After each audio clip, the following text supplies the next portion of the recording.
እንዳላረገው በውይይት የእኔ ንግግር እዚህ ላይ ትንቢት ነው። ትንቢቱ ደግሞ 65 ዓመትን በመሀል እንዳሉ ያሳያል። ፊውቸርን ያሳያል።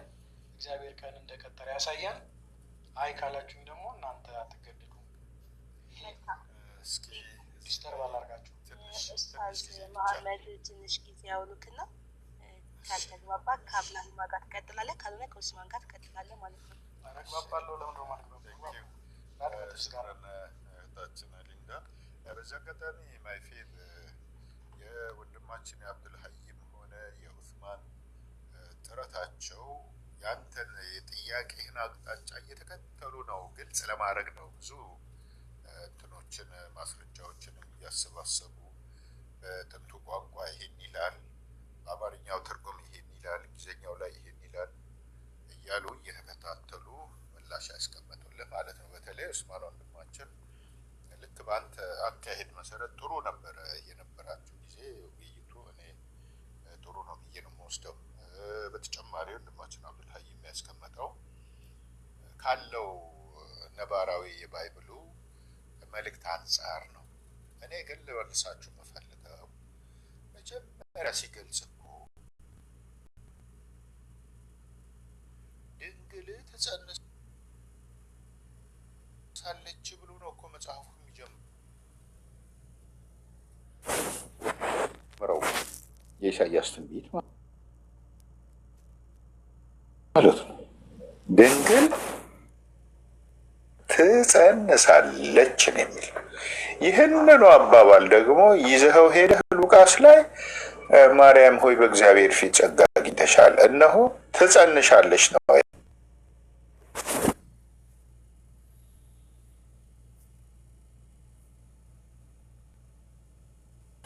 እና እሱን የምትወልደውን እናት ያበሰራት መልአክ ነው፣ ሰው አይደለም፣ ነቢይም አይደለም የጻፈው። ቁርአናችንም ላይ ስንመጣ በምዕራፍ 3 ሱረቱ አሊ ዕምራን ከቁጥር 45 ጀምሮ ያለውን ቨርስ እያነበብን ስንሄድ እውነታውን እንዳንስት ብዬ ነው። ኢዝ ቃለት ልመላኢከቱ ያ መርየሙ ኢነላሃ ዩበሽሩኪ ቢከሊመት ሚንሁ እስሙሁ ልመሲሑ ዒሳ ብኑ መርየም ነው ብሎ የሚቀጥለው እስከ 49 51 59 ድረስ የሚሄደው በማስረጃ ቁርአኑ እንደምትወልድ ብስራትን እዚህ ላይ ያስቀምጥና ፍጻሜውን ደግሞ በራሷ ስም በተሰየመበት በሱረቱ መርየም 19ኛው ምዕራፍ ላይ ያብራራዋል። አወላለዱን ጭምር በሕፃንነቱ እንደተናገረ የተሰጡትን ተአምራቶች ሁሉ ይገልጻል። እና እዚህ ጋር የኢሳያስን ትንቢት እኮ 7:14ንም ጀምረን እስከ ምዕራፍ 8ን ብናነበው ምዕራፍ 6:9ንም ብናነበው እኮ የሚሰጠን ነገር ምንድን ነው? 9:6 ማለት ነው። የሚሰጠን ነገር በሌላ ሰው ትንቢት እንደተነገረ። አይ ባለጌ እንድትሆን አልፈልግም። እንዴ ባለጌ አይደለም። ሀሳቤ ልባቸው ስንት ደቂቃ ስንት ሰዓት ስትናገር ዝም ብዬ እያዳመጥኩ ነበር። አካሄድ ውይይትም ደስ ስላለኝ ያው ሪስፔክትም ከማድረግ አንጻር ነው። ኤኒዌይ አሳጠርልህና እለቅልሃለሁ። አብሽር። እና ወደ ዋናውና መነሻ ነጥባችን መተን ለምን አንተማመንም ነው። ማመን ሌላ ጉዳይ ነው። ለምን አንግባባም? በውይይቱ ነው እያነሳን ያለ ነው። ስለ ኢየሱስ ክርስቶስ እስከሆነ ድረስ ስለ ኢየሱስ መወለድ አብሳሪው መልአክ እንጂ ሰው አይደለም። መጀመሪያ ይሄን ማወቅ መቻል አለብን። ኢሳያስ ላይ ተኬዶ ብቻ ድንግል ትጸንሳለች ስላለ ለኢየሱስ ነው። ሕፃን ተወልዶልናል፣ ወንድ ልጅ ተሰጥቶናል፣ አለቅነት በጫንቃው ላይ ይሆናል ስላለ ለኢየሱስ ነው የምንል ከሆነ እንግዲያውስ ሌላም በሌላ አንግል የተባለ ነገር አለ፣ እሱም ለኢየሱስ ማድረግ አለብን ልንል ነው። እኛ ደግሞ ማለት ነው ያንን አንልም። ስለዚህ ድንግል ትጸንሳለች፣ ወንድ ልጅ ትወልዳለች የተባለው የተወለደው ወንዱ ልጅ እግዚአብሔር እሱ ነው ወይ ብለን ጠይቀናል። መልስ አልሰጣችሁንም። ፈጣሪ አምላክ ከአንዲት ድንግል ሴት ይጸነሳል ወይ ብለን ጠይቀናል። ይሄ መልስ አልተመለሰም፣ እስቲል አልተመለሰም። ከቻላችሁ ይህንን መልስ በማብራራት አስቀምጡልን። እዛ ሄደን በዚህ ዘመን በኦዚያን ዘመን ነው የለም በአካዚያስ ዘመን ነው የለም በባአሶር ንጉሥ ዘመን ነው የሚለው ላይ ከመኬዱ በፊት ተጸናሹ ልጅ ፈጣሪ ነው ወይ? ድንግሏ የተባለችው ጸናሿ ፈጣሪዋን መጸነሷ ነው ወይ? ይህንን ክፈቱት፣ አትፍሩት። ግልጽ ምላሽ እንፈልጋለን በዚህ ላይ። እኔም በዚሁ አቆማለሁ። እንደውም ከቻልክ በዚች ነገር ላይ ብቻ ወደ ሌላ ሳትሄድ አረጋግጠ ነገረን። አንተ የምትለው ፈጣሪ አምላክ እግዚአብሔር ወይም ኢየሱስ የምትለው ወገን አምላክ ነው ለማለት ድንግል ጸንሰዋለች ወይ? አዎ አይደለም ከሚለው ጋር መልስልን አሳጥረ። እኔ ይህን ነው ፈልገው እለቅልሃለሁ ለአንተ። ጀዛከላሁ ኸይረን ኡስታዝ። አሁንም እንደዚህ ግልጽ ይሆናል ማለት ነው። ከታደገ በኋላ ትንቢት ምናምን የሚለው ላይ ከመሄዳችን በፊት ከመወለዱ ከስሉን ጀምልና ከዛ ማይፌዚ ወደዛ እንሄዳለን ማለት ነው። ይህ ወደዛ ሊያስኬደን የሚችለው ግን መጀመሪያ ታቹን ስናየው ነው። ቤዝ ስናይ አይደለምና ስለ ኢየሱስ ክርስቶስ ስናወራ ቢሆነ መሰረታዊ ቤት እንኳን ስንጥል መጀመሪያ ቤዝመንት ያስፈልጋል አይደል? ካልሆነ ህንፃው ነው የሚናደው። ስለዚህ አጉል ጉንጭ ማለት ከምን እንዳይሆንብን ይችን ጥያቄ መልስልና ከዛ ኦኬ እድገቱ እንዴት ነበር? እንዴትስ ነበረ ትንቢት የተነገረለት? ለሱ ነው ወይ ይሄስ ትንቢት የቀረበው የሚለውን ነገር እያየን እንሄዳለን ማለት ነው። ማይፈዛ አለ። እሺ ጋሼ ያልኩበት ምክንያት ቅድም ስለማቆት ቪዲዮትን ማለት ፎቶውን ካየው በኋላ ነው ወደ ጋሼ የተመለስኩት። ቅድም ኡስታዝ ምናምን ብዬ ዲስሪስፔክት ያደረኩ መስሎት ነበር። ኡስማን አም ሶሪ ጋሼ ልሎት ይገባዋታል ስለማቆ ማለት ነው። ትልቅ ምኖት አቆታለሁ። እኔ ቅድም ከኡስማን አጠገብ ያሉት ወንድም ያው ስማቸውን ስለማላውቀው ምዕራፍ 1 እና ምዕራፍ 2 የፈቱበት መንገድ ትክክል አይደለም። ምዕራፍ 1 እና 2 ይለያያል ብዬ ለማለት ነው። እሱ ሌላ ቀን መቀጠል እንችላለን።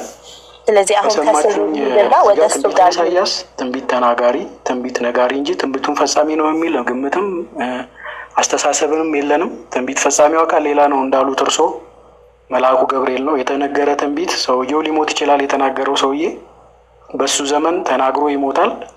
በሚፈጸምበት ዘመን ደግሞ እግዚአብሔር በላከው መልእክተኛ በመላእክ ከሆነ በመላክ በዛም ዘመን ሰው ልኮ ከሆነ ሰው። ስለዚህ ድንግል ማርያም የጸነሰችው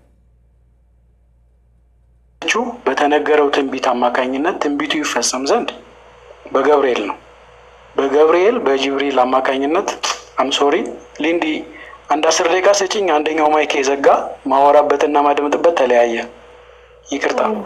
መካባሽ እስከዛ አውሩ። ሐሳቤን እቀጥላለሁ። አሁን ያልኳችሁን ሐሳብ ከተሰማችሁ እኔ ብቻ ላውራ ካላችሁኝ እናንተ የምትሉት ነገር ከሌለ ትንቢቱን የተናገረው ትንቢተ ኢሳያስ ትንቢት ነው። ይሄ ትንቢት ደግሞ የሚፈጸመው በጊዜው በወቅቱ ትንቢት በተነገረበት ወቅት ፈጻሚው እግዚአብሔር አምላክ ራሱ ምልክት ላኪ ነው።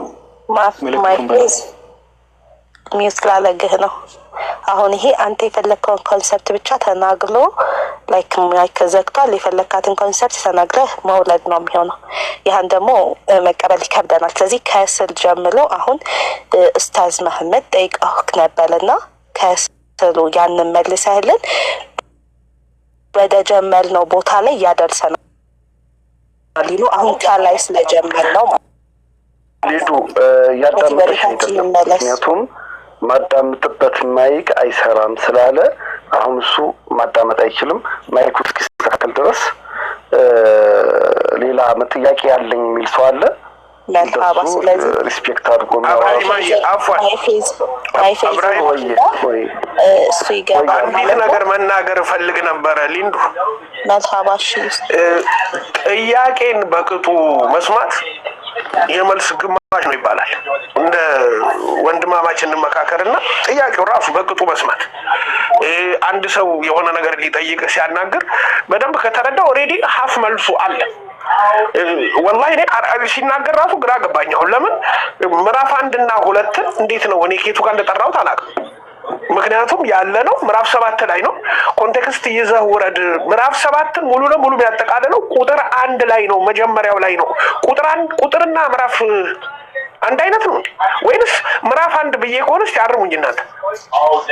ምዕራፍ 7 ሙሉ ለሙሉ መልስ የሚያገኘው ቁጥር 1 ላይ ነው። ከታች ያላችሁ ልጆች ልጁ ወጥቷልና እባካችሁ አውቆ ነው አጭበል ብሎ ነው የሚል ኮሜንት አትጻፉ። በጣም ስለምግባል ያለው ወገናችን ነውና አውቆም ላይሆን ይችላል። አናውቅም ሲመጣ ነው እናውቅም እንችላለን። ይሄ እኮ ሞዴሬሽን ነው። ምንም እንትን አይደል፣ ክፋት የለውም። አልዘረፈና አልደበደበን። ያው የመግባባት ነው፣ የመግባባት ጉዳይ ነው። በላይ በነገራችን ላይ አንተ ያልከውን እኔ በግልጽ ነው እኮ ግልጽ ነገር ነው የተናገርከው።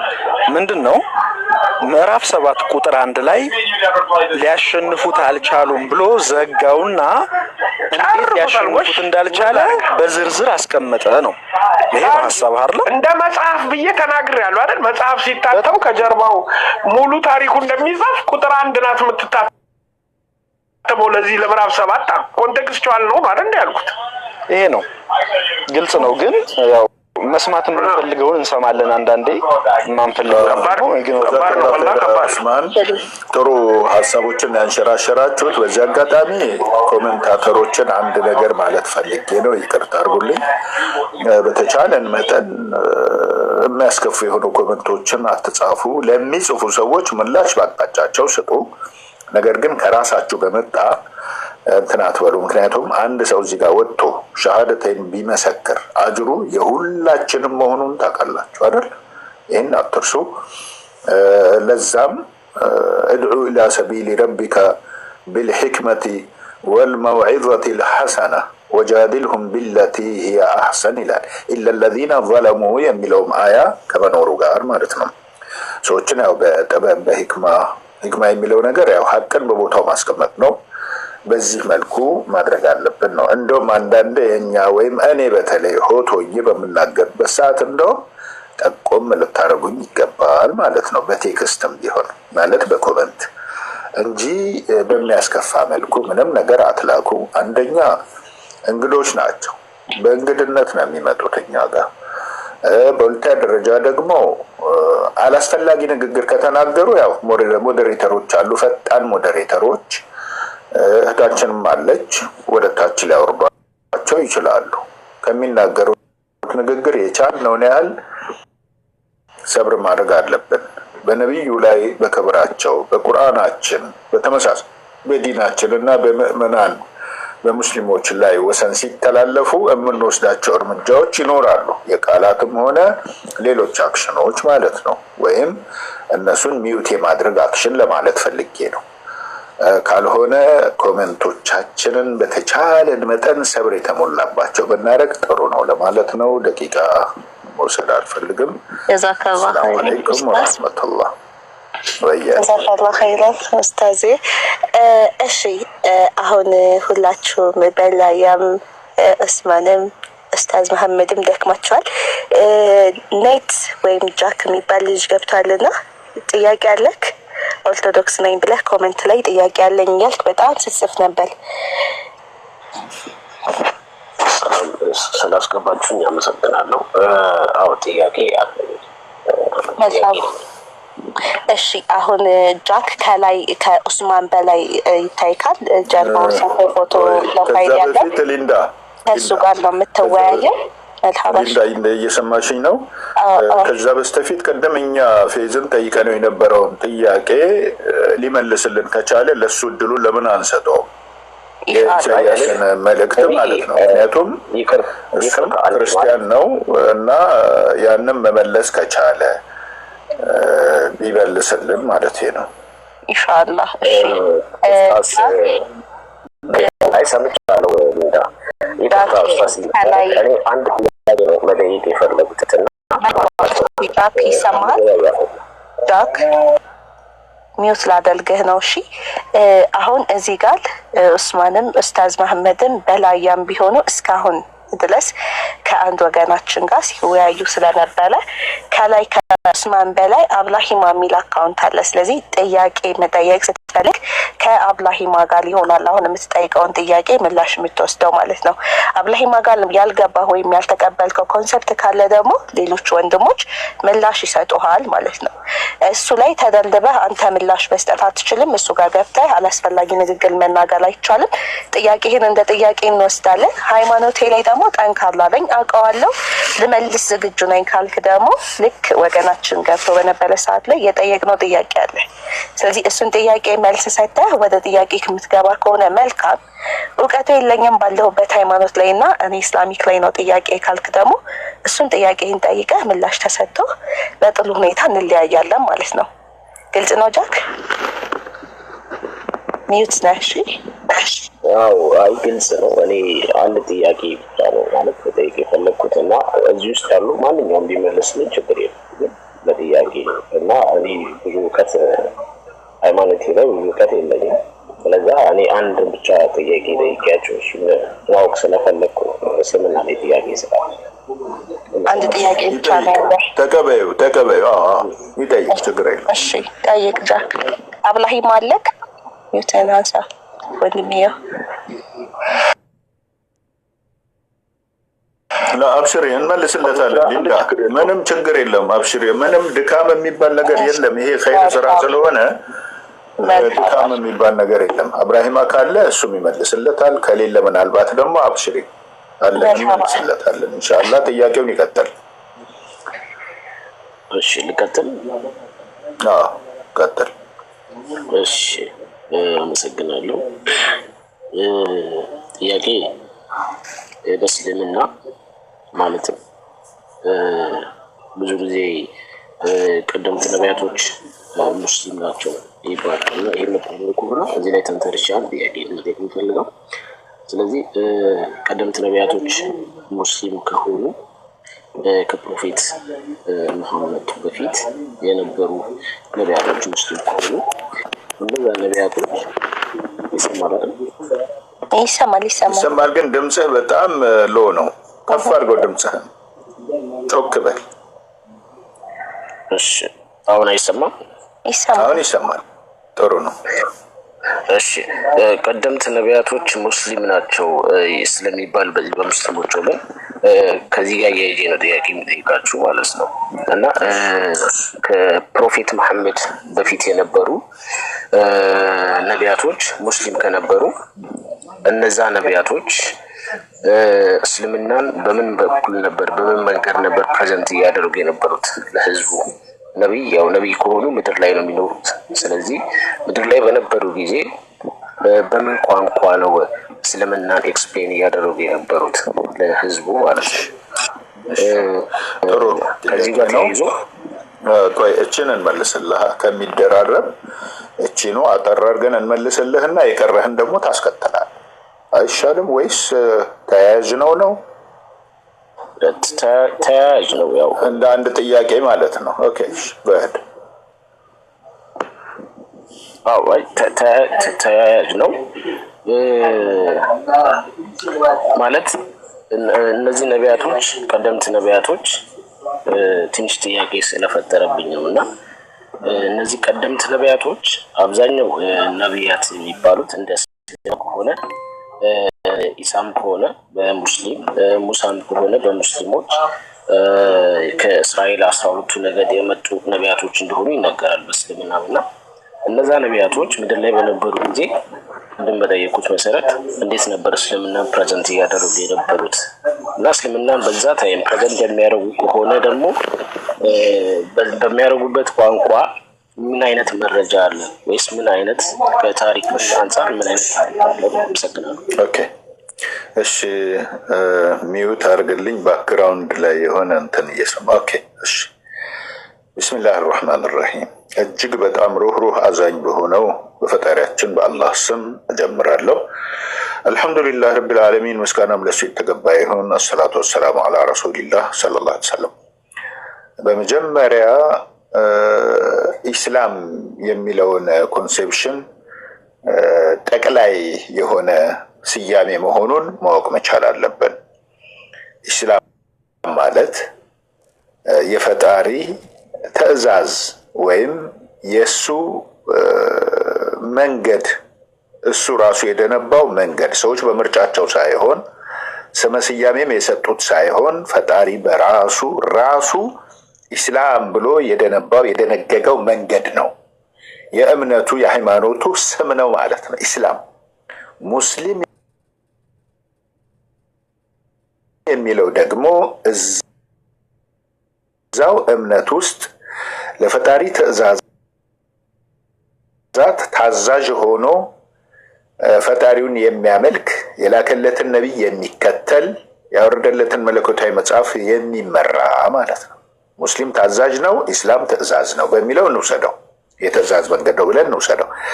ስለዚህ በነ አብርሃምም ሆነ በነ ኖህ ዘመን፣ በነ ሙሴም ሆነ በኢየሱስ ክርስቶስ ዘመን፣ በነ እስማኤልም ይሁን በነ ይስሐቅ ዘመን፣ በነ ዳዊትም ይሁን በነ ሰለሞን ዘመን ነበረ እስልምና።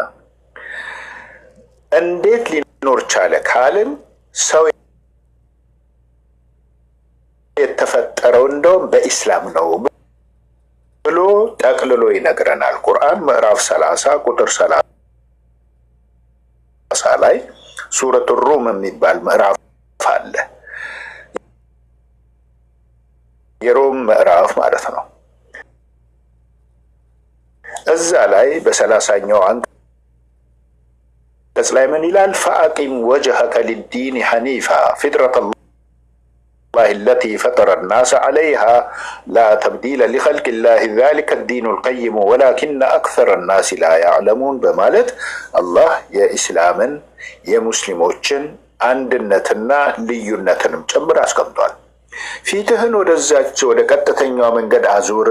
ምን ማለት ነው? አላማህን ቀጥ አድርግ ማለት ነው። ያቺ መንገድ ማናት? ፊጥረት አላህ የፈጠራት መንገድ ነች። አለቲ ፈጠረ ናስ ዐለይሃ ያቺ የኢስላም መንገድ ናትና ሰዎችንም በእሷው ላይ የፈጠረባት መንገድ ናት ይላል። ላ ተብዲለ ሊኸልቅላህ የፈጣሪን ፍጥረት መንገዱን አትቀይር ይላል። ሰው የተፈጠረበት መንገድ ላይ ነው ትእዛዝም የተሰጠው። ሰው በተፈጠረበት መንገድ ላይ ነው ፈጣሪ እንዲመለክ የታዘዘው። ሰው በተፈጠረባት መንገድ በኢስላም ጎዳና ላይ ነው ሰው ደህንነትን ሊያገኝ እንደሚችል የተነገረው ማለት ነው። ነቢዩ መሐመድ ደግሞ ይህንን ጉዳይ ሲያብራሩት በሐዲስ ምን አሉ? ኩሉ መውሉድን ዩውለዱ ዐለል ፊጥራ ሁሉም የሰው ዘር ሲወለድ በእስልምና ፍጥረት ነው የሚፈጠረው የሚወለደው አሉ። ፈአበዋሁ ዩሐውዳኒሂ አው ዩነስራኒሂ አው ዩመጅሳኒህ ሁላችሁም ሐዲሱን እንደምታውቁት ሙስሊሞች ማለት ነው። ወላጆቹ ግን በየእምነት አቅጣጫቸው መንገድ ያስቀይሱታል እንጂ የተፈጠረው በኢስላም ነው። በምን መንገድ ያስቀይሱታል?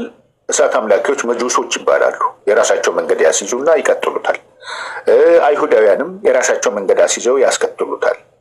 ክርስቲያኖችም እንደዛው። ሁሉም በየመንገዱ የየራሱን ትውልድ ያስቀይራል እንጂ ሲፈጠር ሁሉም በኢስላም ነው የሚል። አሁን ትእዛዛቱ እዛ ውስጥ እንዲፈጸም ደግሞ ፈጣሪ ምን አደረገ? ነቢያትን ላከ ለየህዝቦች።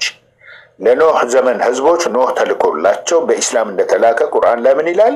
ወኡሚርቱ አን አኩነ ሚነል ሙስሊሚን እኔ ከሙስሊሞች እንድሆን ታዝዣለሁ ማለት በኢስላም ነው የተላኩት ማለት ነው። ወደ ኢብራሂም ስንመጣ ኢዝ ቃለ ለሁ ረቡሁ አስሊም ቃለ አስለምቱ ሊረቢል ዓለሚን ኢብራሂምንም አላህ ታዛዥ ሙስሊም ሁን አለው ይልና ኢብራሂምም ምላሽ ሰጠ። ምን ብሎ? ቃለ አስለምቱ ሊረቢል ዓለሚን ለዓለማቱ ጌታ ለአላህ ለትእዛዛቱ ሙስሊም ሆኜ ታዘዝኩ አለ ይላል። ወወሳ ቢሃ ኢብራሂሙ በኒህ ወያዕቁብ ያ በኒያ እሱም ደግሞ አሳልፎ ለልጆቹ ይህንኑ መንገድ በኑዛዜ አስተላለፈላቸው ይላል። ምን ብሎ? ልጆቼ ሆይ አለ። ማንን? ኢስማኤልን፣ ይስሐቅን፣ የይስሐቅን ልጅ የልጁን ልጅ ማለት ነው ያዕቁብንም ጨምሮ ይላል። ወያዕቁብ ያ በኒያ ኢነላህ አስጠፋ ለኩም ዲን ልጆቼ ሆይ አላህ ለእናንተ እስልምናን መርጦላችኋል። ፈላ ተሙቱና ኢላ ወአንቱም ሙስሊሙን እዛው እስልምናችሁ ላይ ሆናችሁ እንጂ እንዳትሞቱ ብሎ ተናዘዘ። ኑዛዜውን አስተላለፈላቸው ይላል። ይህንኑ ኑዛዜ ከተቀበሉት ውስጥ የልጅ ልጅ የሆነው ያዕቁብ ደግሞ ምን አለ? በጊዜው ሞት በመጣበት ጊዜ ዘመን ማለት ዓመታት ከተቆጠሩ በኋላ አም ኩንቱም ሹሃዳአ ኢዝ ሐደረ ያዕቁብ አልመውቱ ኢዝ ቃለ ሊበኒሂ ማ ተዕቡዱነ ሚን ባዕዲ ቃሉ ነዕቡዱ ኢላሀከ ወኢላሀ አባኢከ ኢብራሂም ወኢስማኤል ወኢስሐቅ ኢላሀን ዋሂደን ወነሕኑ ለሁ ሙስሊሙን። ያዕቁብ ሞት በመጣበት ጊዜ ልጆቹን ሰበሰበና ልጆቼ ሆይ ከእኔ በኋላ ማንን ነው የምታመልኩ ብሎ በጥያቄ ነው የጀመረው። ኑዛዜውን ደግሞ ሲያስተላልፍላቸው ቃሉ ነዕቡዱ ኢላሀክ ምላሽ ሰጡት። ምን ብለው? አምላክህን አላህን ነው የምናመልክ፣ ወኢላሀ አባኢከ ኢብራሂም የአባትህን የኢብራሂምን አምላክ፣ ወኢስሐቅ ወያዕቁብ ወኢስማኤል ወኢስሐቅ ሶሪ ያዕቁብ አይደለም፣ ወኢስማኤል ወኢስሐቅ የኢስሐቅንም የኢስማኤልንም አምላክ የሆነውን የአባቶችህን አምላክ እናመልካለን ያንተንም አምላክ ጭምር ብለው መልስ ሰጡት ማለት ነው። ወናህኑ ለሁ ሙስሊሙን እኛ ለሱ ለፈጣሪያችን ለአምላክህ ለአምላካችን ለአላህ ታዛዥ ሙስሊሞች ነን አሉ ይላል። ይህ እንግዲህ ነቢዩ መሐመድ ያልመጡበት ዘመን ነው። በዛ ዘመን ራሱ ኢስላም እንደነበረ በዛ ዘመን ሙስሊሞች እንደነበሩ ያስረዳናል። እያንዳንዳቸው ነቢያቶች በኢስላም እንደተጓዙ በኢስላም እንዳለፉ ሙስሊሞች እንደነበሩ ህዝብን ወደ ኢስላም ይጣሩ እንደነበረም በተለያዩ የቁርአን ቨርሶች ላይ መልእክቶችን እናገኛለን። አንዱም የአሁኑ ነው ማለት ነው። ሲቀጥል በቁርአን ምዕራፍ 2 ቁጥር 127 እስከ 129 ባለው ላይ ረበና ወጅዐልና ሙስሊመይን ለከ ወሚን ዙርየቲና ኡመተን ሙስሊመተን ለከ ወአሪና መናሲከና ወቱብ ዐለይና ኢነከ አንተ ተዋብ ረሂም ብለው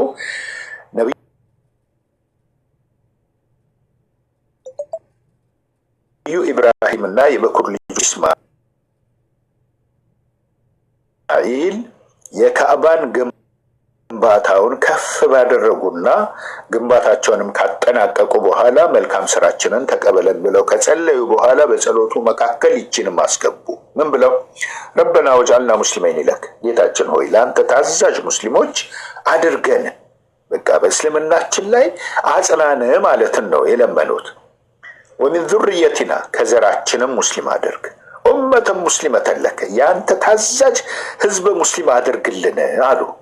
ወአሪና መናሲከና ወቱብ ዐለይና፣ ምህረትህንም አድርግልን እንዲሁም ደግሞ ስራችንን የሰራነው መልካም ስራ ደግሞ ተቀበለን ብለው ጸለዩ ይልና ቀጥሎ ምን ጸለዩ ደግሞ? ረበና ወብዐስ ፊህም ረሱለን ሚንሁም የትሉ ዐለይሂም አያቲከ ወዩዐልሊሙሁሙል ኪታበ ወልሒክመተ ወዩዘኪሂም ኢነከ አንተል ዐዚዙል ሐኪም አሉ። ጌታችን ሆይ ከዘራችን ነቢይ አስነሳ፣ ያንተን መጽሐፍ የሚያስተምራቸው የተሰጠውን መጽሐፍ ማለት ነው፣ ጥበብንም የሚያስተምራቸው ሰዎችን ከኃጢአታቸው የሚመልስ የሆነ ነብይ አስነሳ አሉ። በምን መንገድ? በዚሁ በእስልምና ጎዳና በዚሁ በአብርሃም ፈለግ ላይ የሚነሳ ነብይ እንዲያስነሳላቸው ዱዓ አደረጉ ይላል። አላህ ደግሞ ነቢዩ መሐመድን ወቅትን ጠብቆ እዛቸው ሰፈር ላይ ኢብራሂም ከልጁ ጋራ በገነቡበት በካዕባ፣ ዛሬ የዓለም አቀፍ የሙስሊሞች የስግደት ዳይሬክሽን ነው ካዕባ ማለት፣ ሁሉም ያውቃል ይሄንን።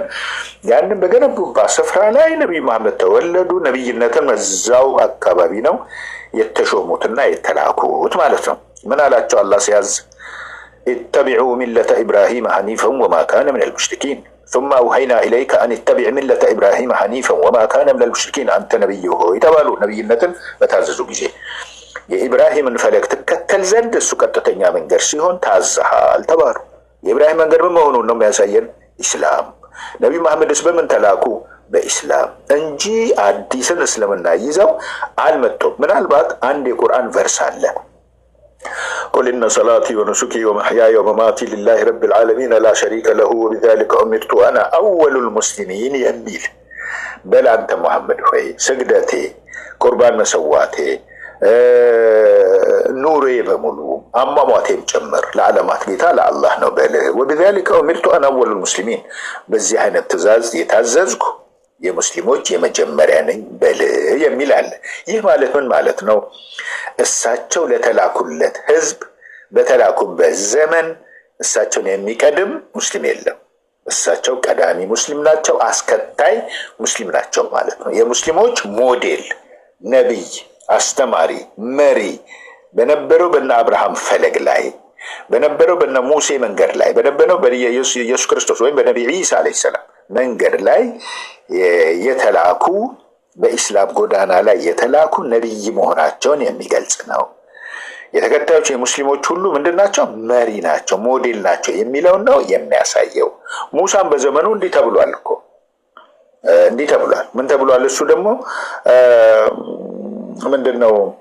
فلما جاء موسى لميقاتنا فكلمه ربه قال رب أرني أنظر إليك قال لم تراني ولكن انظر إلى الجبل فإن استقر مكانه فسوف تراني فلما تجلى ربه للجبل جعله دكا وخر موسى صعقا فلما أفاق قال سبحانك تبت إليك وأنا أول المؤمنين إلى موسى الله لما يتفلقو نبر طيقه يتولى سطرونا حساون ሲጠይቅ ቃለ ለም ተራኒ ልታየኝ አትችልም። ነገሩ ምን ማለት ነው? ይሄ አቅምህ አይፈቅድህም ነው።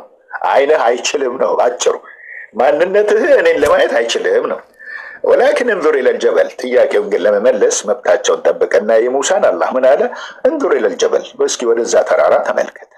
ፈኢን ስተቀረ መካነሁ ፈሰውፈ ተራኒ፣ ተራራው እዛው ጸንቶ ካገኘኸው በእርግጥ ታየኛለህ አላቸው አላህ። ፈለማ ተጀላ ረቡሁ ሊልጀበል ጀዐለሁ ደከን ወኸረ ሙሳ ሰዒቀን፣ አላህ ለተራራው በተገለጠ ጊዜ ሙሳ ባዩበት ቅጽበት ላይ ተራራው ንኩትኩቱ ወጣ። ሙሳ ራሳቸው ስተው ወደቁ። ፈለማ አፋቀ አንሰራርተው ራሳቸውን አውቀው በተነሱ ጊዜ ደግሞ ቃለ ሱብሃነክ ጥራት ይገባህ ጌታዬ ሆይ ቱብቱ ኢለይከ ከጥያቄ የማይገባኝን ጥያቄ ከመጠየቅ በይቅርታ ጥየቃ ወደ አንተ ተመለስኩኝ። ወአና አወሉል ሙእሚኒን የአማኞች የመጀመሪያ ሆንኩ አለ። እንግዲህ ከሱ በፊት አማኙ ኢብራሂም አለ፣ አማኙ ኢስማኤል አለ፣ ይስሐቅ አለ፣ ያዕቆብ አልፏል። ለምንድን ነው ይህን ያሉት?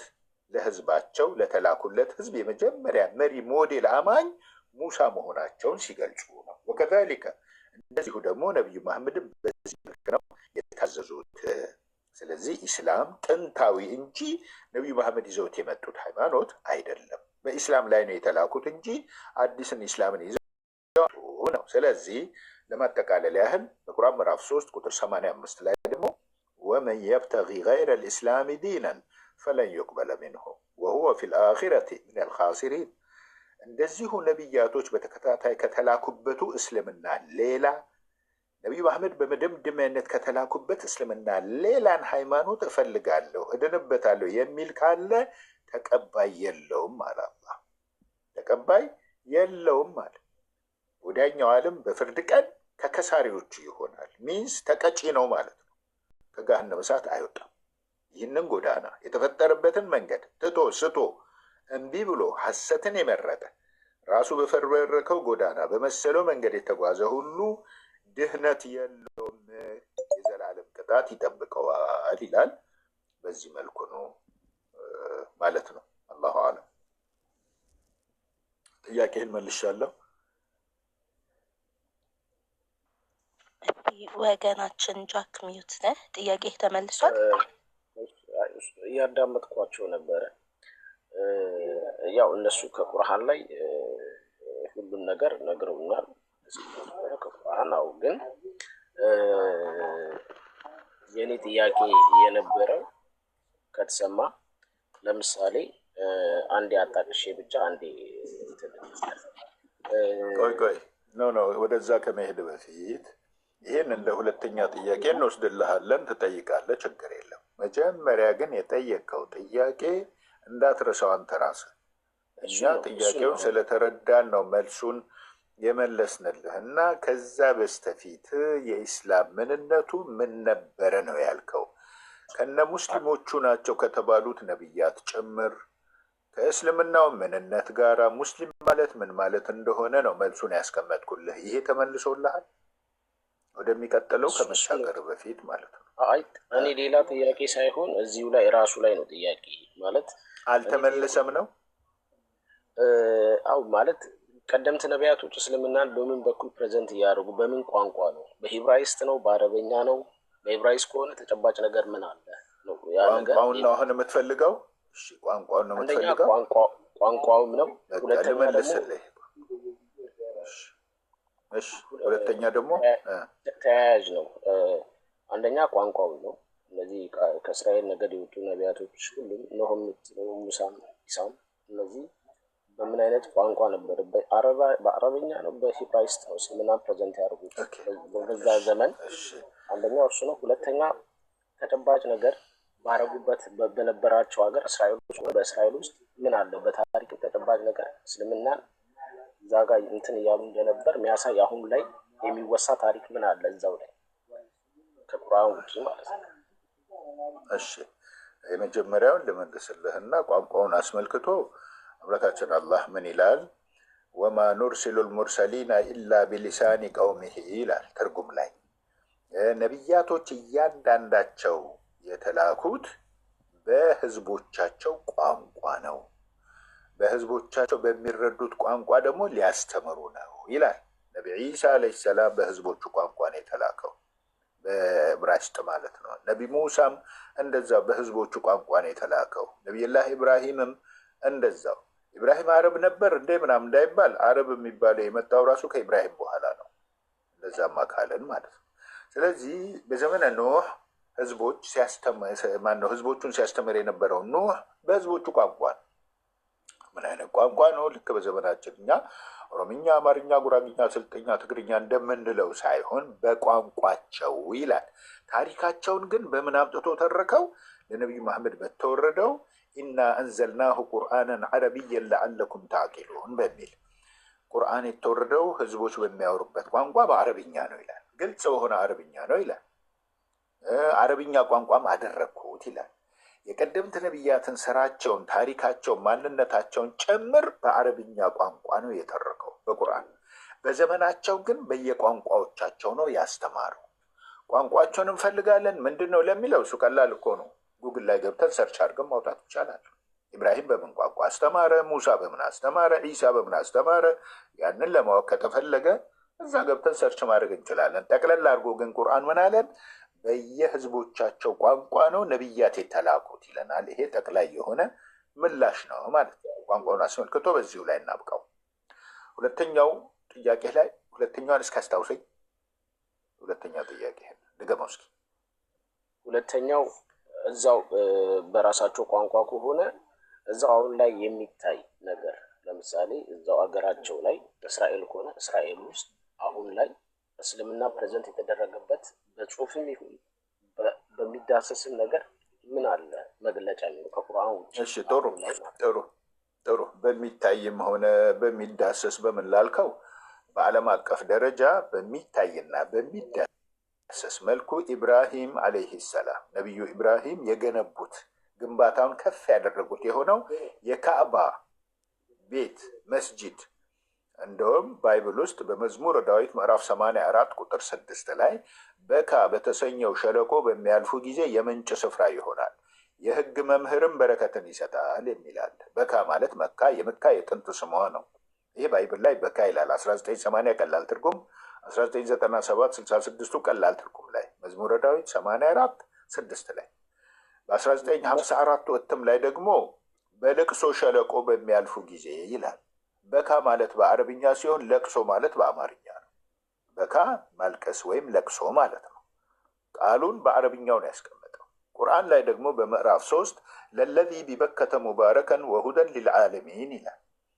ያ ከተማን ነው ኢና አወለ በይትን ውዲዐ ሊናስ፣ ያ የመጀመሪያው ቤት ክቡሩ ቤት ካዕባ ማለት ነው። ኢብራሂም ከበኩር ልጁ ጋር የገነባው ያልኩ ቅድም ማብራሪያ ላይ አስቀምጫለሁ። እሱ ቤት በካ ላይ የሚገኝ ነው ይላል። በካ ማለት የመካ የጥንት ስሟ ነው። ኡሙል ቁራም የጥንት ስሟ ነው።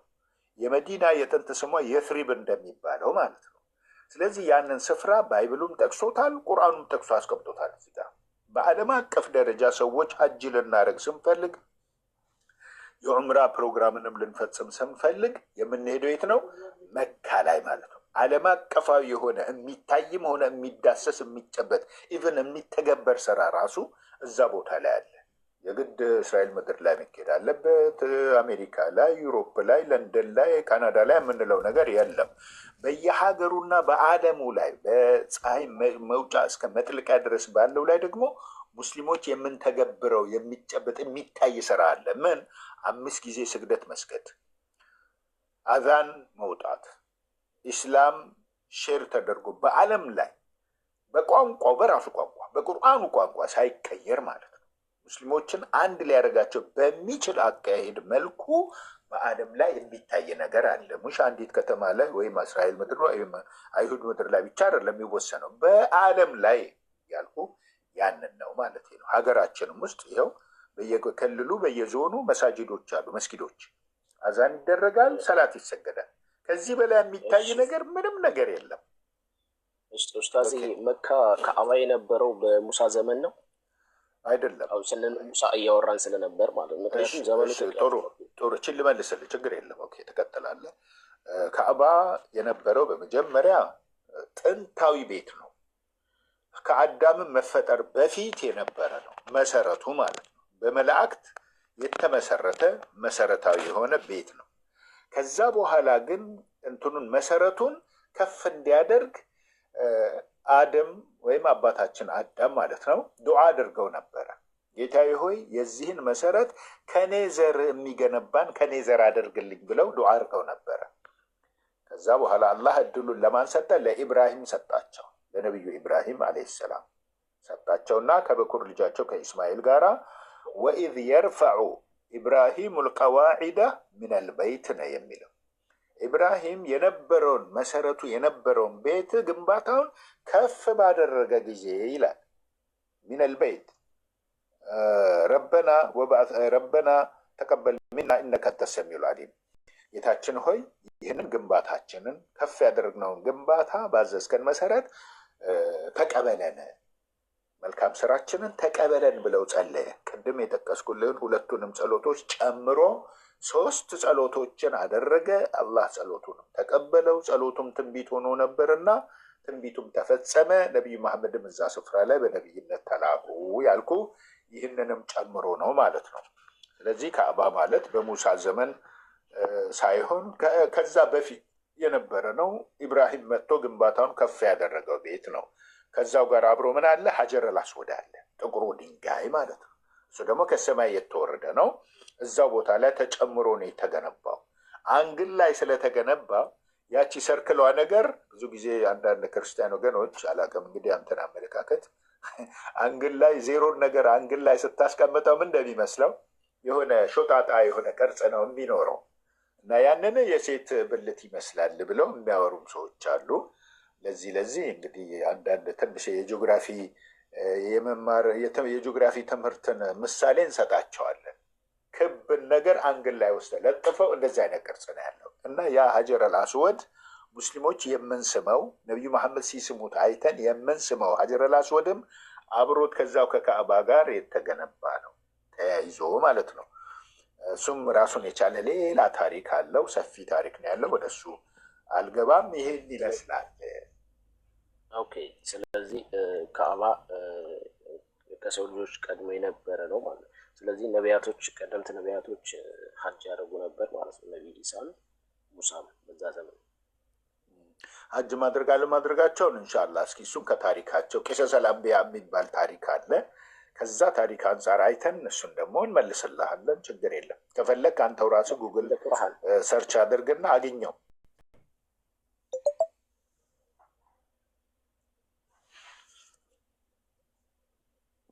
ጎሄድ እያወራህ ነው፣ ተቋርጠሃል።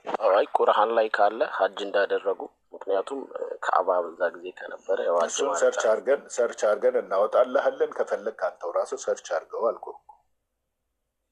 አይ እኔማ አላውቀውም እኮ ያው ቁርአን ላይ ይኖራል አይደል? ካደረጉ አይ ሌላ ጊዜ እሱን ሌላ ጊዜ ሰርች አድርገህ አውጣው አልኩህ እኮ። ጉግል ላይ ገብተህ ሰርች ብታደርግ አይ አንተ ክርስቲያን ነህና አታውቅም አይልህም እኮ። በእንግሊዝኛ ቋንቋ ካወክ ከቻልክ ኢብራሂም ማን ነው ሙሳ ሀጅ አድርጓል ወይ ብለህ ሰርች አድርግ ያመጣልሃል። እኔ እኮ ከእናንተ ውስጥ ለማወቅ ብዬ ነው። ጥሩ እዛ ላይ ሰርች አድርግ አልኩህ እኮ። መልስ እኮ ነው እየነገርኩህ ያለሁት። ኡስታዝ አፎን ከባይብል ላሳይህ ሙሳ ሀጅ እንዳደረገ። አይ ኦኬ፣ ባይብሉን ትቀበለዋለህ? ከባይብል ሳይሆን ከዚህ መቀበል ሳይሆን መረጃ ከፈለክ ሙሳ ሀጅ እንዳደረገ ከባይብል አሳያለሁ ከፈለክ። አንተ ሀጅ ማድረጋቸውን ስለሆነ የፈለግከው ማለቱ ነው። ሀጅ ማድረጋቸውን የፈለግከው አይደል? ሀጅ ማድረጋቸው ሳይሆን አሪፍ ነው የመለሱልኝ ምላሽ እኮ። አሁን የመካን አሪፍ ነው የመለሱልኝ፣ ግን እኔ በነበሩበት በቀደምት ነቢያቶች በራሳቸው ቋንቋ ነበረ ፕሬዘንት የሚያደርጉት ስላሉ እዛ በነበራቸው ቦታ ላይ ምክንያቱም ኢሳ አለይሂ ሰላም ወይንም ኢየሱስ መካ ላይ ወይንም ሳውዲ ላይ እርግጠኛ ነኝ ቁርአን ላይ ያለ አይመስለኝም አሳምቼ ስለማላውቅ። በዛ ዘመን በዛ ታሪክ በዛ ጊዜ ሳውዲ አረቢያ ላይ እስልምናን ለህዝቡ ሰብኳል ብዬ አላስብም። ከዛ አንጻር በሰበከበት ምድር ላይ ምን ማረጋገጫ አለ? ምክንያቱም ከሌላው እምነት ጋር ኮምፔር አድርጌ ነው ጥያቄውን የጠየኩት። ለዛ ነው። ጥሩ፣ አንተ አታስብም፣ ማስብም አይጠበቅብህም። ያንተን ሀሳብ አይደለምና እኛ የምንናገረው የሆነውን ነገር ግን እንነግርሃለን። ምክንያቱም ጥያቄ ነው እና የጠየቅከው። ብታውቅ ኖሮ እኮ አትጠይቀንም። ስለማታውቅ ጠየቅከን። ያለውን ሪያሊቲ ደግሞ ከቁርአን ማስረጃ አንጻር ነባራዊውን ሁኔታ መልስ አድርገን አስቀምጠንልሃል። መቀበል አለመቀበል የራስ መብት ነው። ይህን እንደዚህ ያደርጋል ብዬ ግን አላስብም። አላሰብክም አውቶ ካላሰብክ ነው የምንልህ። ገብቶሃል አባባሌ? ይቅርታ እንዳይከብድ። ካላሰብክ ምንም ልናደርግ አንችልም ነው የምንለው። ያንተን ማሰብ ግን አንጠብቅም እኛ አንጠብቅም። ይቅርታ ኡስታዝ ብታስብና ብታውቀው ኖሮ መጀመሪያውኑ ጥያቄውን አትጠይቅም ነበር ነው። አይ ኡስታዝ እንደዛ ለማለት ሳይሆን አሁን በክርስትናው ዓለም ከነብዩ መሐመድ በፊት ያው ክርስቶስ እንደተሰቀለ ስለሚናገር የተሰቀለበት ቦታ አሁን ድረስ በታሪክ ቀራንዮን ሊሆን ይችላል። ቀራንዮን ጨምሮ መቃብሩ በታሪክ እስቲ ይታያል፣ የሚጎበኝና የሚነገር ነገር የማ የክርስቶስ የተሰቀለበት ቀራንዮ እስራኤል ላይ አለ እስካሁን ድረስ ከዓለም በተለያዩ ህዝቦች ይሄዱ እዛ እስራኤል ላይ ለመሰቀሉ አንተ ማስረጃ አለህ? እኔ ማስረጃውን አሁን ፊዚካሊ የሚጎበኝ የሚነገር ቦታ አለ። ፊዚካሊ አይደለም ባይብሊካል ኤቪደንስ ነው የጠየቅኩ። ፊዚካሉን አላየሁም አንተ። ኖ እኔ ያልኩህ ኖ ጠብቀኛ እንዴ። ኢየሱስ ክርስቶስ በቀራንዮ መስቀል ለመሰቀሉ አንተ ባይብሊካል ማስረጃ ምንድን ነው? ስጠኝ። ይሄንን ባይብል ላይ ማን እንደተሰቀለ ይናገራል እኮ። ምን ላይ ምን ይላል? እንደሞተ እንደተሰቀለ። ማን ወንጌል ላይ ሞትም እንደተነሳ በሶስተኛው ቀን። እሺ ነገረኛ ምን ይላል? የቱ ወንጌል ላይ የቱ ምዕራፍ የቱ ቨርስ ላይ አልኩህ። እኔ ጥቅሱ ምዕራቡን ወይንም ቁጥሩን ላልነግር እችላለሁ እንዳልከው። ለምን አትነግረኝም እንዴ? መመሪያ አይደለም መጽሐፍ ነው፣ ልትነግረኝ ይገባል። ስልክ ቢኖረኝ አውቀዋለሁ። በዚሁ ልግባና ዳር ድምፅህን በደንብ ስሰማው ማቀህ መሰለኝ።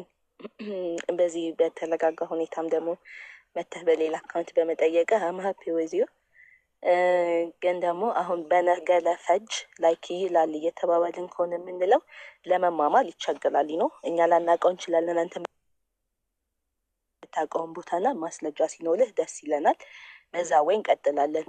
ያህን ማስረጃው ሳይኖርህ ደግሞ አንተ ያለህበትን እምነት ላይክ እዚህ ጋር መስበክ ማለት ሰዎች ወደዛ ሲሄዱ ወደ ስህተት ቦታ እንደ መምራት ነው ነው የማያዩት የማያነቡት ነገር ላይ ነው እያልካቸው እየተጣላህ ነው። በተዘዋዋሪ ያህንን ነው እያስተላለፍክ ያለው ሰው። ያህንን ደግሞ እኛ አንፈቅድም። ተልደሃል። እኛ ከቅዱስ ቁርአን የሆነ መልስ ውጪ ልንሰጥህ አንችልም፣ ወይ ሀዲስ ከሆነ ከሀዲስ ውጪ መልስ አልሰጥህም። በዛ መሰረት አንተ ያንን ነገር ማብላላት ከቻልክ ኦኬ፣ ካልሆነ ግን ያለህን እስልምና ላይ ያለህን ጥያቄ ብቻ ጠይቀክ እዚህ ጋር እናበቃና መጀመሪያ የጀመርነው ወንድማችን ጋር እንሄዳለን ማለት ነው። እሺ እኔ ጥያቄውን እኮ አሁን እሱ የጠየቀኝን ለማውጣት እችላለሁ። በርግጥ ስልኬ አንድ ስልክ ስላለኝ ነው። ግን መልካም እሺ፣ ቁጥሩን ነጋራልና እኛ እዚህ ጋር ማውጣት እንችላለን። ችግር የለም። ቁጥሩንም እኔ ልጥቀስለት ሊንዳ፣ ቆይ እንዳይቸገር ማለት ነው። ይኸውልህ ጃክ፣ ኢየሱስ ክርስቶስ ሞቶ በሶስተኛው ቀን ተነስቷል ያልከኝን ቦታ እኔ ልጥቀስልህ። ማቴዎስ ወንጌል ምዕራፍ 12 ከቁጥር 38 ጀምሮ ይህ አመንዝራ ትውልድ ተአምራትን ይፈልጋል፣ ከነቢዩ ከዮናስ በቀር ተአምር አይሰጠውም። ዮናስ በአሳ ነባሪ ሆድ 3 ቀን ከ3 ሌሊት እንደቆየው የሰው ልጅም በምድር ልብ ውስጥ 3 ቀን ከ3 ሌሊት ይኖራል ነው የሚለው። ተሳስቼ ከሆነ ወንድሞች ቦታውን ክፈቱና እዩና አስተካክሉልኝ ማለት ነው። ዑስማን አለ፣ ሌሎችም አላችሁ አይደለ? አብራሂማ ያላችሁ ተሳስቼ ከሆነ ማቴዎስ 12 ከ38 ከዚያስ ዮናስ በአሳ ነባሪ ሆድ 3 ቀን ከ3 ሌሊት እንደቆየው የሰው ልጅም በምድር ልብ ውስጥ 3 ቀን ከ3 ሌሊት ይኖራል ይላል። እዚህ ጋር አንተ ላይ ሌላ ጥያቄ ላመጣብህ እችላለሁ። ማስፈራራቴ አይደለም።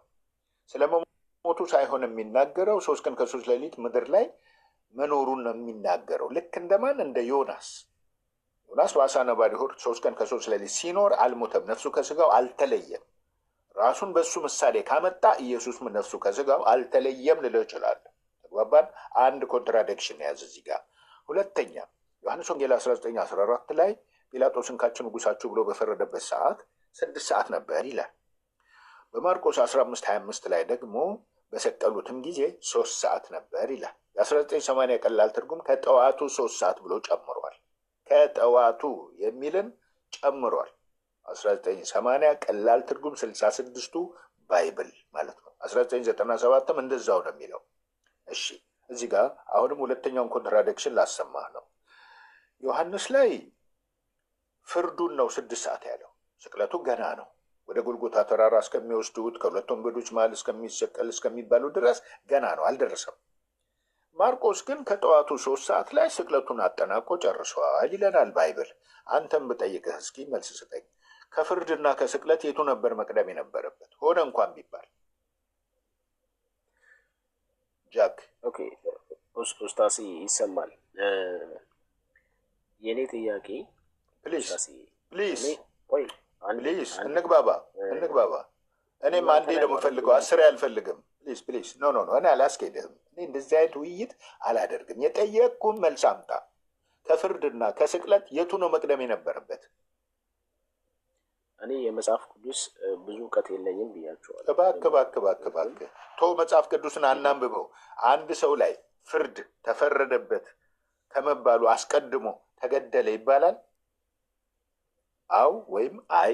ስለዚህ ለእኔ ጥያቄ ይሄ መልስ ይሆነኛል። በቃ ተው አቁም። በቃ ሚውት አድርግና ቁጭ በል፣ ልጨርስ ሀሳቤ። በቃ ቶ ልትመልስ አልፈልግም። ፈርተሃል። ለምን እንዲህ ብለህ ከመለስ ትቀሰፋለህ የሚለውን ፈርተሃል ማለት ነው። አቁም በቃ። ከጥያቄ ጋር እባክህ አጉል አራዳ አትሆን። በቃ አቁም። እዚህ ጋር እኔ አላንቀሳቅስም። እንደዚህ አይነት ውይይት በህይወቴ አድርጌ አላውቅም። እድሜን ግማሹን ያህል እንኳን ባይሆን በባይብል ጥናትና በባይብል ዲቤት ላይ ነው ያሳለፍኩት። 30 ዓመታትን ሙሉ ማለት ነው። አንተ በዛን ጊዜ ወይ አልተወለድክም ወይ ስለ ባይብል አታውቅም ጭራሽ። አሁን እዚህ ጋር መጥተህ ሌላ ነገር ልትነግረኝ ትፈልጋለህ እንዴ? እባክህ ተው። በመጣህበት አመጣጥ አክብሬ በሪስፔክት መልስ እየሰጠሁ ነው ያለሁት። ከፍርድ ፍጻሜ አይቀድምም። መጀመሪያ ፍርድ ነው የሚቀድም። ፍጻሜው ሞት ከሆነ ወይም የረጅም ጊዜ እስራት ከሆነ ከፍርድ በኋላ ነው የሚሆነው። እዚህ ጋር ባይብልህ እኮ እያለን ያለው ጠዋት ላይ ኢየሱስ ተሰቀለ ብሎ ያበቃና 6 ሰዓት ላይ ደግሞ ከቀኑ ተፈረደበት እያለን ነው። ይህ ከሎጂክም ውጭ ነው እኮ እያልኩህ ነው። አንተ ይህን ለመመለስ ትፈራለህ እንዴ? አንተ በፈራህ ቁጥር እኔን ማስከተል አለብህ? የምትሄድበት አቅጣጫ ላይ መከተል አለብኝ እኔ?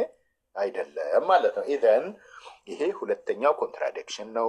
ሶስተኛው ዕብራውያን ምዕራፍ 5 ቁጥር 7 ላይ ከሞት ሊያድነው ወደሚችል ከብርቱ ጩኸት ጋራ ምልጃን አቀረበ። ማ? ኢየሱስ። ወደ ማን ነው ምልጃን ያቀረበው? ከሞት ሊያድነው ወደሚችል። ማን ነው እሱ? እግዚአብሔር መሆኑ ነው። እንግዲህ ታዲያ እግዚአብሔርን ስለመፍራቱ ተሰማለት ይላል። ጸሎቱ ተቀባይነትን አግኝቷል ማለት ነው። ገብቶሃል አሁን አይደለ? ሌሎቻችሁም የተረዳችሁኝ ይመስለኛል። ከሞት ሊያድነው ወደሚችል ከብርቱ ጩኸትና እንባ ጋራ ምልጃን አቀረበ። እግዚአብሔርን ስለመፍራቱ ተሰማለት። ፈሪው ማን ነው? ኢየሱስ። ተፈሪውሳ እግዚአብሔር። ስለዚህ በዚህ አጋጣሚ ትሪኒቲንም ነጣጥሎ ነው ቁጭ ያደረገልህ ማለት ነው። ኢየሱስ ሌላ፣ እግዚአብሔር ሌላ ነው። ኢየሱስ ፈሪ፣ እግዚአብሔር ተፈሪ ነው። እግዚአብሔር ከሞት አዳኝ፣ ኢየሱስ ከሞት ዳኝ። ኢየሱስ ጸላይ፣ እግዚአብሔር ደግሞ የሚጸለይለት ወገን ፈጣሪ ተብሎ ተቀምጧል። እዚህ ጋርም የተዛቡ ነገሮችን እናያለን።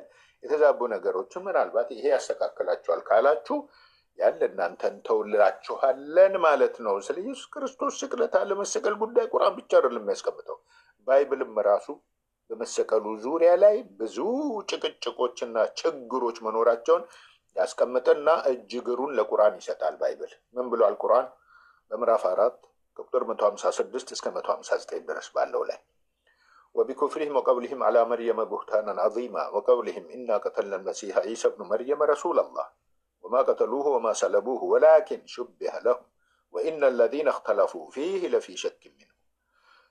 በመርየም ላይ ቅጥፈትን በመናገራቸው ምክንያት ተረገሙ አለ አላህ ረገማቸው ማለት ነው። ምን ብለው ነው የቀጠፉባት? ዝሙትን ሰርታ ነው ይህን ዲቃላ ልጅ ያመጣችው ብለው በዒሳና በእሷ ላይ ዘለፋን እብለትን አካሂደው ነበረ። አላህ ደግሞ ረገምኳቸዋል። ወቀውሊህም አሁንም በሌላው ንግግራቸው ደግሞ ተረገሙ። ምን የሚል ንግግር ነበራቸው? ኢና ቀተልና ልመሲሐ ዒሳ ብኑ መርየመ ረሱለላህ፣ የመርየም ልጅ አልመሲሕ ዒሳን ገደልን ሰቀልን በማለታቸው ረገምኳቸዋል። ወማ ቀተሉሁ ወማ ሰለቡሁ፣ ነገር ግን አልሰቀሉም አልገደሉትም። ወላኪን ሹቢሀ ለሁም፣ በሰዓቱ ሰቀሉ ገደሉ የተባለው ሰው ዒሳን መስሏቸዋል እንጂ ዒሳን ግን አላገኙትም። ታዲያ ወዴት ሄደ ለሚለው ጥያቄ በረፋሁ ላሁ ኢለይህ ወካነ አላሁ ዐዚዘን ሐኪማ ይላል። አላህ ዒሳን ወደ እሱ አነሳው ወይም ወደ ሰማይ አነሳው ይላል። ወደ ሰማይ አነሳው። አላህ አሸናፊ ጥበበኛ በመሆኑ ከመካከላቸው ኢሳን አንስቶባቸዋል፣ አላገኙትም ነው የሚለው። ትርጉሙ ላይ ሩፊዐ ዒሳ ቢበደኒሂ ወሩሂሂ ሐየን ይላል። ኢሳ ወደ ሰማይ የተነሳው ሕያው ሆኖ ከነሙሉ ሰውነቱ በአካሉ ነው የተነሳው ብሎ በግልጽ ቁርአናችን ያስቀምጣል። ባይብሊካል መረጃዎችን ስትመረምር ተጨባጭ የሆነ ኢሳ ተሰቅሏል የሚል አንዲት ነጥብ አታገኝ። ይህ ጉዳይ እንደው ሆኗል እንኳን ቢባል እንደ ሀገራችን ክርስቲያን ወገኖች አባባል እንኳን ሆኗል ቢባል የዓለምን ሕዝብ የእሱ መሰቀል አይመለከተውም። ደምም አፍስሰውበት ከሆነ የእሱ ደም ጠብታዋ ለማንም ሰው ለኃጢአት ስርየት አትሆንም በጭራሽ። አንዲት የአልኮል ጠብታ ቁስለትን ልታድን ትችላለች አይደል? ነገር ግን ኢየሱስ ክርስቶስ ተሰቅሏል እንኳን ቢባል የዓለምን ኃጢአት ሊሰሪ አይችልም፣ አይመለከተውም በዚህ ዙሪያ። ምክንያቱም እያንዳንዱ ከኃጢአቱ ቢመለስ መልካምንም ቢያደርግ ለዘላለም በሕይወት ይኖራል ነው የሚለው ትንቢተ ሕዝቅኤል ምዕራፍ 18 ከቁጥር 19 ጀምሮ ያለው ቨርስ ስናየው ልጅ በአባቱ ኃጢአት አይጠየቅም፣ አባትም በልጁ ኃጢአት አይጠየቅም። እናንተ ግን እንዲህ ትላላችሁ ይላል ባይብሉ ላይ እዛው ጥቅስ ላይ ማለት ነው። ስለዚህ ኃጢአተኛውም ከሰራው ኃጢአት ቢመለስ መልካምንም ቢያደርግ ለዘላለም በሕይወት ይኖራል፣ የሰራው ኃጢአትም አይታሰብበትም ነው የሚለው። ቁርአናችን ላይም ያ አዩሃ ለዚነ አመኑ ቱቡ ኢለላሂ ተውበተን ነሱሃ፣ እናንተ አማኞቹ ወደ ጌታችሁ በይቅርታ ጥየቃ በጸጸት ተመለሱ ነው የሚለው። ስለዚህ በዚህ መልኩ ነው የምንረዳው፣ ቁርአኑ የሚያስረዳም በዛ መልኩ ነው ማለት ነው። እና ዒሳ መሳይ በመስቀሉ አላህ ክርስቲያንን ፈጠረ ማለት ነው። እሱን አስቆሮታዊ ይሁዳን ጠይቁት። ይሁዳ በዛ ሰዓት የት ገባ? የት ሄደ? ጁዳስ? ይህን ተመራመሩና ስትመጡ የዛን ሰዓት እንወያያለን። ተግባባን? እኛ የምናውቀውን ነው የምንነግራችሁ ማለት ነው። በዚሁ እናጠቃልለው ይሻላል። አላሁ አዕለም። ጀዛከላህ ኸይረን ኡስታዝ መሐመድ። ግን የሚሉት አፍጠናችሁኝ እንጂ እኔ ጥያቄ እንደዛ አልነበረም። ቴንኪው ለማንኛውም። ተው አንተ ዥዋዥዌ እየተጫወትክ ነው። ተውላት አንዴ ተውላት፣ ከእሷ ላይ አትምጠቃት። ተውላት። ቀጥይ ሊንዳ። አሁን ይኸውልህ ጃክ፣ አሁን መጀመሪያ ከፍልድና ከስቅለት የቱ ይቀድማል ስትባል ፍልድ ወይም ደግሞ ስቅለት ይቀድማል ብለህ አንዱን እንኳን መልሰ ቢሆን ኖሮ ኦብቪየስሊ ይዘህ የመጣኸው ነገር ውሃ ያነሳል ብለን እናስባለን ነው። ግን አሁን እኛ አሁን ምንድነው ወይ ጃክ እያዳመጥን ትቀጥላለህ። ቆይ አዳምጣ፣ ማዳመጥም አለብህ። ሺህ ዘመናት እንደዚህ አይነት ቦታ አለ ወይ በእስልምና ብዬ ነው የጠየቁት። ይሄ ነው ጥያቄ እንጂ ስለሱ መሰቀል ስላለመሰቀል አይደለም። ብቻ በክርስትናው ዓለም ግን ይሄን ያምናል። እሺ ጃክ አንዴ ላቋርጥህ። አሁን ጃክ አንዴ ላቋርጥህ። ጃክ አንዴ ላቋርጥህ። እያፈንኩ አይደለም። እሺ በጣም ነፃነት ያለው ቤት ነው። ቤቴ ላይ በጣም በስነስርዓት ብዙ ሰው እየገባ እየተወያየ ይሄዳል። አንተ መጀመሪያ ምናልክ በቀላኒው ላይ እንደተቀበለ እናም ደግሞ ይህ መቃብር እየተኬደው ላይ እየተጎበኘ እንደሆነ ከጥንት ጀምሮ እንዳለ አንተ አነሳ። እኛ ደግሞ ኖ አንተ ያነሳኸው ቦታ የተመሰረተ ቦታ ነው እንጂ የእውነት በዛ ጊዜ እስራኤል ውስጥ የተቀበለ ኢየሱስ እኛ አናውቅም እያለ ነው በሌላ አማርኛ። ወይም ደግሞ ኢየሱስ አልሞተም እያለ ነው። ሰው እሱ መቃብር የማን ነው አንተ ጠይቅ። እኛ በዛ ላይ ስለማናምን መልስ አይኖረንም። አይ ደግሞ አንተ ሞቷልና የእሱ መቃብር ልክ ከሆነችማ አዳምጣታ። ልክ ከሆነች አዳምጣታ። ቦታውን እኮ እንድታምነው ሳይሆን አንተ አላቅም ብለሃል እኮ እውቀቱ የለኝም ብለሃል። ስለዚህ አሁን ይኸውልህ በዛ እንዲያስኬደን ጃክዬ ምን ብለን ጠየቅንህ እኛ? ኦኬ ኢየሱስ ስለመሞቱ የምታምን ከሆነ ይሄንን መጽሐፍ ቅዱስ እንዴት ትቀበለዋለህ? የዚህ መጽሐፍ ቅዱስ ቃል ብለን ጠየቁ። ኡስታዝ ሲጠይቁ ከአንተ ምን አልክ? ነው ከፍልድና ከስቅለት የቱ ይቀድማል ስትል እንግዲህ ኡስታዝ በሌላ አማርኛ እንዳልቀጸፍ የሚለውን ፈልተኸው ከሆነም አሊያም ደግሞ በዚህ ላይ ምላሽ ባልሰጥ ይሻላል፣ ከሰጠውም ደግሞ የላሴን ሃይማኖት እነካለሁ ብለህ ለላስ ሰስተህ ከሆነ አክሰፕት እናደርግሃለን ነው። ሰው ግን ላይክ አላውቅም ስትል ግን ይሄ እውቀት የሚፈልግ ነገር አይደለም። ባይ ኖሌጅ ስትመጣ እንኳን በምንኖርባት በዚህ ምድር ላይ ስትመጣ የሰው ልጅ ፍርድ ቤት ሳይገባ ለሞት አይቀልብም፣ ወይም ደግሞ ለጽኑ እስላት አይቀልብም። ጽኑ እስላቱን ለመቀበል እንኳን መጀመሪያ ፍርድ ያስፈልገዋል። የምትኖረውን ህይወት ስትጠየቅ እንኳን ኖ ብለህ መመለስ አልፈለግክም ነው። ከዛ አንጻር ነው ይሄኛውን ምላሽ የሰጠንህ። አንተ ጥያቄ ግን እዛ ቦታ ላይ አለ ወይ የእናንተ አለ ወይ የሚል ጥያቄ ከሆነ ያለ ኦብቪየስሊ አለ ብለው መልሰውልካል። አጥጋቢ አይደለም ካልክ ደግሞ ሰርች አድርገህ ፈልገህ ያንን ነገር አንተ ተረዳው ተብልሃልና በዛ ወይ ብታደርገው።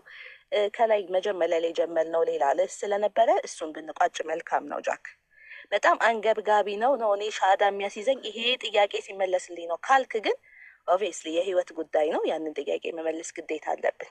የልጁን ነገር አቆይተን ማለት ነው። ግልጽ ነው። አብሮ ደግሞ ሌላው ምን መሰለሽ ሊንዳ፣ አንተ ባልከውና ባሰብከው አቅጣጫ ብቻ እየተከተልን ለምጠይቀን ጥያቄ ምላሽ እንድንሰጥ አትጠብቅ ጃክ። በመሀል ላይ እኮ ብትመልስልንም ባትመልስልንም እኛም ጥያቄ እንዳለን እወቅልን። እንዲህ አይነቱን ቻንስም ልሰጠን ይገባሃል። ያወቅከውን ትመልሳለህ፣ ባይሆን ይህንን ደግሞ አላውቀውም ስትለን እንረዳሃለን። በእስልምና ምን አለ መሰለህ፣ አንድ ሰው አንድን ጥያቄ ተጠይቆ የማያውቀው ከሆነና አላውቅም ካለ የጥያቄውን ግማሹን መልሷል የሚል አስተምህሮት አለ እስልምና ላይ። በዛ መልኩ ነው የምንረዳው። ይሄማ አያውቅም ምን ያውቃል አንልም። ሲጀመር እውቀት ሁሉ የፈጣሪ ነው። ያሳወቀንን እንጂ እኛም የምንናገረው ፈጣሪ ያላሳወቀንን አንናገርም። እና በዛ መልኩ ነው መሄድም ያለብን ሆነ መወያየትም ያለብን ማለት ነው። እና ላሸንፍ ብቻ ነው በሚል ስሜት ከሆነ ምንጊዜም ተሸናፊ ነው የምንሆነው። ምንጊዜም ለመግባባት ነው፣ ለማስረዳት ነው፣ ያላወቅኩትን ደግሞ ለመረዳት ነው ብለን ራሳችንን በዚህ መልኩ አሳምነን ከመጣን ግን እንግባባለን ከማንኛውም ሰው ጋር ማለት ነው። የኛ እንትናችን አንዱም አካሄዳችን ይሄ ነው። እንዴት ነው ቀጣዩ ፕሮግራማችን ሊንዳ? መልካም ኡስታዝ ጃክ ጨርሰሃል። ሰርች አድርገህ ማየት የምትፈልግ ከሆነ የቱ ጋር ሰርች ካለ የረሳሁት ቆይ ሊንዳ ቆይ የረሳሁት ነገር አለ። እኔ ቅድም ጉግል ላይ ገባና ሰርች አድርግ ብዬው ነበር አይደለም? ነገር ግን እስልምና አስተምህሮታችን ላይ አንድ ዌብሳይት ላይ ያገኘሁት ነገር አለ። እያንዳንዱ አንቢያ ሐጅን ያደረገ ቢሆን እንጂ ሐጅን ሳያደርግ ያለፈ ነቢይ የለም ይላል። ተግባባን? እና ማ ሚን ነቢይን ኢላ ወቀድ ሐጀል በይተ፣ ከነቢይ አንድም የለም በይቱላህ ልሐራም ድረስ ሄዶ ሐጅ ያደረገ ቢሆን እንጂ ማለት ነው። እና ሙሉውን የሆነውን ማብራሪያ ደግሞ ሌላ መተን መነጋገር እንችላለን። እኔም ጉግል ላይ ገብቼ ነው ይህንን ሰርች አድርጌ ያመጣው። ሊንዳዬ ከጉግል እንኳን ሃይማኖታዊ ነገሮችን ማመን አይቻልም፣ ከቁርአን ነው እንጂ እኔ ጉግል ላይ ቁርአን ራሱ አያዎችን ቁርአን የፈለግነውን አንቀጽ ራሱ ከጉግል ነው የምናወጣው። እንሰጥና አንቀጹን ያመጣልናል። ሐዲስን ከፈለግን ሐዲስ ቃሉን እንሰጠውና መረጃውን ያመጣልናል ማለት ነው። አንተ ስላልተቀበልክ እኛ አንቶ ሐጅ ቁርአን ላይ ሐጅ እንዳደረጉ እንድታሳዩ እንጂ እኔ ከጉግል ላይ አይደለም። ከጉግል ላይ ሳይሆን ጉግል እና ቁርአን ይለያያል። አንድ አይነት ቦታ ስጧቸው። ከቁርአን ካመጣን ታምናለህ፣ ትቀበላለህ? ከቁርአን ኢሳ ሐጅ እንዳደረገ ታምናለህ፣ ትቀበላለህ ወይ? ሁሉም ነቢያቶች ሐጅ እንዳደረጉ ሁሉም አይደለም። አንድ ነብይ እንኳን ባመጣልህ ትቀበላለህ? ከቁርአን ላይ ሐጅ ያደርጋሉ የሚል በራሳት ትቀበላለህ? ቀደምት ነቢያቶች ሐጅ እንደሚያደርጉ ካሳያችሁ ሐጅ ያደርጋሉ የሚለው። ስለዚህ እስልምናን ትቀበላለህ? አዎ ሁሉም ሐጅ የሚያደርጉ ምክንያቱም ካባ ከሰው ልጆች ቀድሞ የነበረ ነው ብለኛል። እሺ ቆይ ከዛ በፊት ደግሞ ማለት ነው ጃክታ እንዴ ወደዚህ እንመጣለን፣ ችግር የለም። በነገራችን ላይ እስልምና ከቁርአንና ከሐዲስ ነው መረጃን እያጣቀስን የምንማረውም ሆነ የምናስተምረው ምላሽም የምንሰጠው ከዛ አንጻር ነው። ቁርአን ላይ ያሉ መልእክቶች ሐዲስ ያብራራቸዋል። ሐዲስ ላይ ቁርአን ላይ ያልተጠቀሱ ነገሮች በሐዲስ በነቢዩ መሐመድ አስተምህሮት የተገለጹ ነገሮች አሉ እና ከዛ አንጻር ማምጣትም እንችላለን ነው። ግን ከዛ በስተፊት እኔ የምልህ ስለ ነቢዩ መሐመድ መምጣት በቁርአን ውስጥ ኢየሱስ ክርስቶስ የተናገረውን ትንቢት ታምናለህ? ትቀበላለህ? እናንብብልህ። ወደ ሐጁ እንመጣለን። አንዴ ድገሙልኝ። ምን አለ? ከቁርአን ስላልክ ነው። ኢየሱስ ክርስቶስ ስለ ነቢዩ መሐመድ መምጣት የተናገረውን ትንቢት ቁርአን ውስጥ አለ። እሱም ብናመጣልህ በእሱ ታምንበታለህ? ኦኬ፣ ትንቢቱ ከቁርአን በፊት የነበረ ነው። እንደዛ ቁርአን ውስጥ ነው ትንቢቱ ያለው። ኢየሱስ ክርስቶስ በዘመኑ በነበረበት ሰዓት ላይ ምድር ላይ በነበረበት ጊዜ የተናገረው ትንቢት ስለ ነቢዩ መሐመድ መምጣት ከሱ በስተፊት ስለነበረው ስለ ሙሴ ነብይነት ማረጋገጥን የተናገረው አለ ቁርአን ላይ። እሱን ላንብብልህና ላብራራለህ። ትቀበለዋለህ ወይ? እሱን ከሐጁ በፊት ማለት ነው።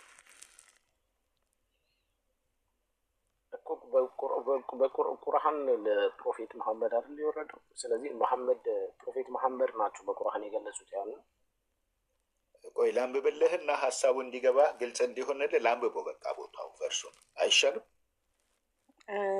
መልካም። እሺ ኡስታዝ፣ አንብበውና አሁን ዳክ ያልከውን ነገር ማለት ነው። አሁን ሀጅ እንዳደረጉ እስልምናን ትቀበላለህ በዛ ወይ? እሱን ብናመጣልህ። ከዛ ደግሞ ዋነኛው እስልምና ላይ ስትመጣ እኛ የመጨረሻው ነቢይ ሰለላሁ ዐለይሂ ወሰለም ናቸው ብለን እናምናለን። እየተረዳህን አይደለም?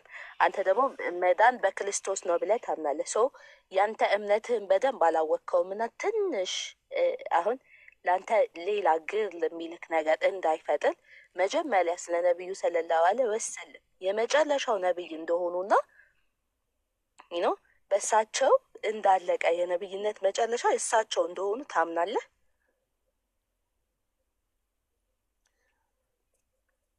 ኦኬ፣ እስቲ አሳይሽ። በኢየሱስ አልቋል ብለህ ነው የምታምነው ወይስ በነቢዩ መሐመድ የመጨረሻው ነቢይ ናቸው ብለህ ታምናለህ? እናሳየው። አሳዩኝ ብሏል። መጨረሻ ይሄንን በዚህ አምናለሁ ካልከኝ፣ በኢየሱስ ነው ማምነው ካልከኝ ነው መድከም ነው የሚሆነው። ጀስት ሌቪት ሌላ ቀን ገብተህ በደንብ ራስህን አዘጋጅተህ ደግሞ ትማማላለህ። አይ በነቢዩ ሰለላሁ ዐለይሂ ወሰለም ግን የመጨረሻው ነቢይ ናቸው ብዬ አምናለሁ ብለህ ካልክ የሚለውን ነገር ቃል በቃል ኡስታዝ ይነግሩካል ማለት ነው።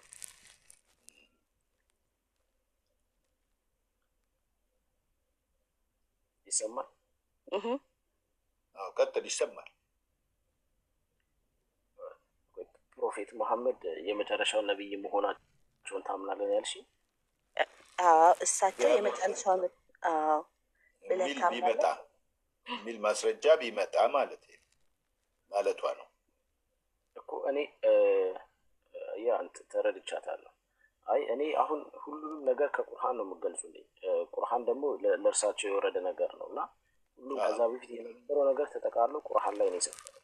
ግን ከቁርአን በዘለለ ይሄ በልምምድ ወይንም ደግሞ ይሄ ፕራክቲስ የነበረ ከቁርአን በፊት እስልምናን ኤክስፕሌን የሚያደርግ ነገር እሱን ነገር ወይ በተጨባጭ ወይ እንዳልኩት ያን ነገር ነበር ቅድም። እሱንማ እኮ ነገርንክ እስካሁን ድረስ ላኢላሀ ኢለላህ እስካሁንማ እሱንማ ሲመለስልህ መጣን እኮ ድጋሚ ወደኋላ። ስለዚህ ይሄንን ያልኩ ካየክ ትልፉ ድካም ነው የሚሆነው። አንተ የመጨረሻው የዓለም መዳኛም የዓለም ስርየትም በኢየሱስ ክርስቶስ ነው ብለህ የምታመን ከሆነ ናይን አይሆንም። ገባህ? በቃ ልንግባባ አንችልም። አሁን ወደኋላ ባክ እያለከ ነው እንደ አዲስ ነው። አይ እኔ የመጨረሻው ነቢይ ሰለላሁ ዐለይሂ ወሰለም እንደሆኑ አምናለሁ።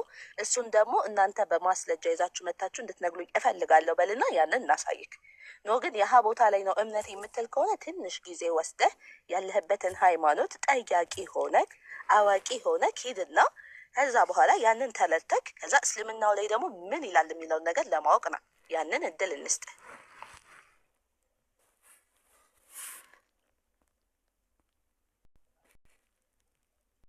አለክ ጃክ አለው። አይ የሰማችሁ አይ በቃ እንደዛ በደንብ ወይ እንጂ በቁርአን ላይ ስለምትገልጹልኝ በራሳቸው ስለሆነ ከዛ በፊት ማረጋገጫ ከነቢዩ በፊት እስልምናን ከቁርአን ውጭ የሚያረጋግጥ ነገር የለም። በልምምድም አሰላሙ አለይኩም። መለሰልህ እኮ ይቅርታ አንድ ጊዜ እሺ። ከቁርአን በፊት ኢቭን ከወንጌል ወይም ከኢየሱስ በፊት ስለ ነቢዩ መሐመድ ሰለላሁ ዐለይሂ ወሰለም የተነገረ ትንቢት እናሳይህ። ኢስላምን ትቀበላለህ? ትንቢቱን የምታነብልኝ ከቁርአን ነው? ከቁርአን እንዴ? ቁርአን እኮ በነቢዩ መሐመድ ሰለላሁ ዐለይሂ ወሰለም በመጨረሻውና በመደምደሚያው ነብይ ላይ የወረደ ነው።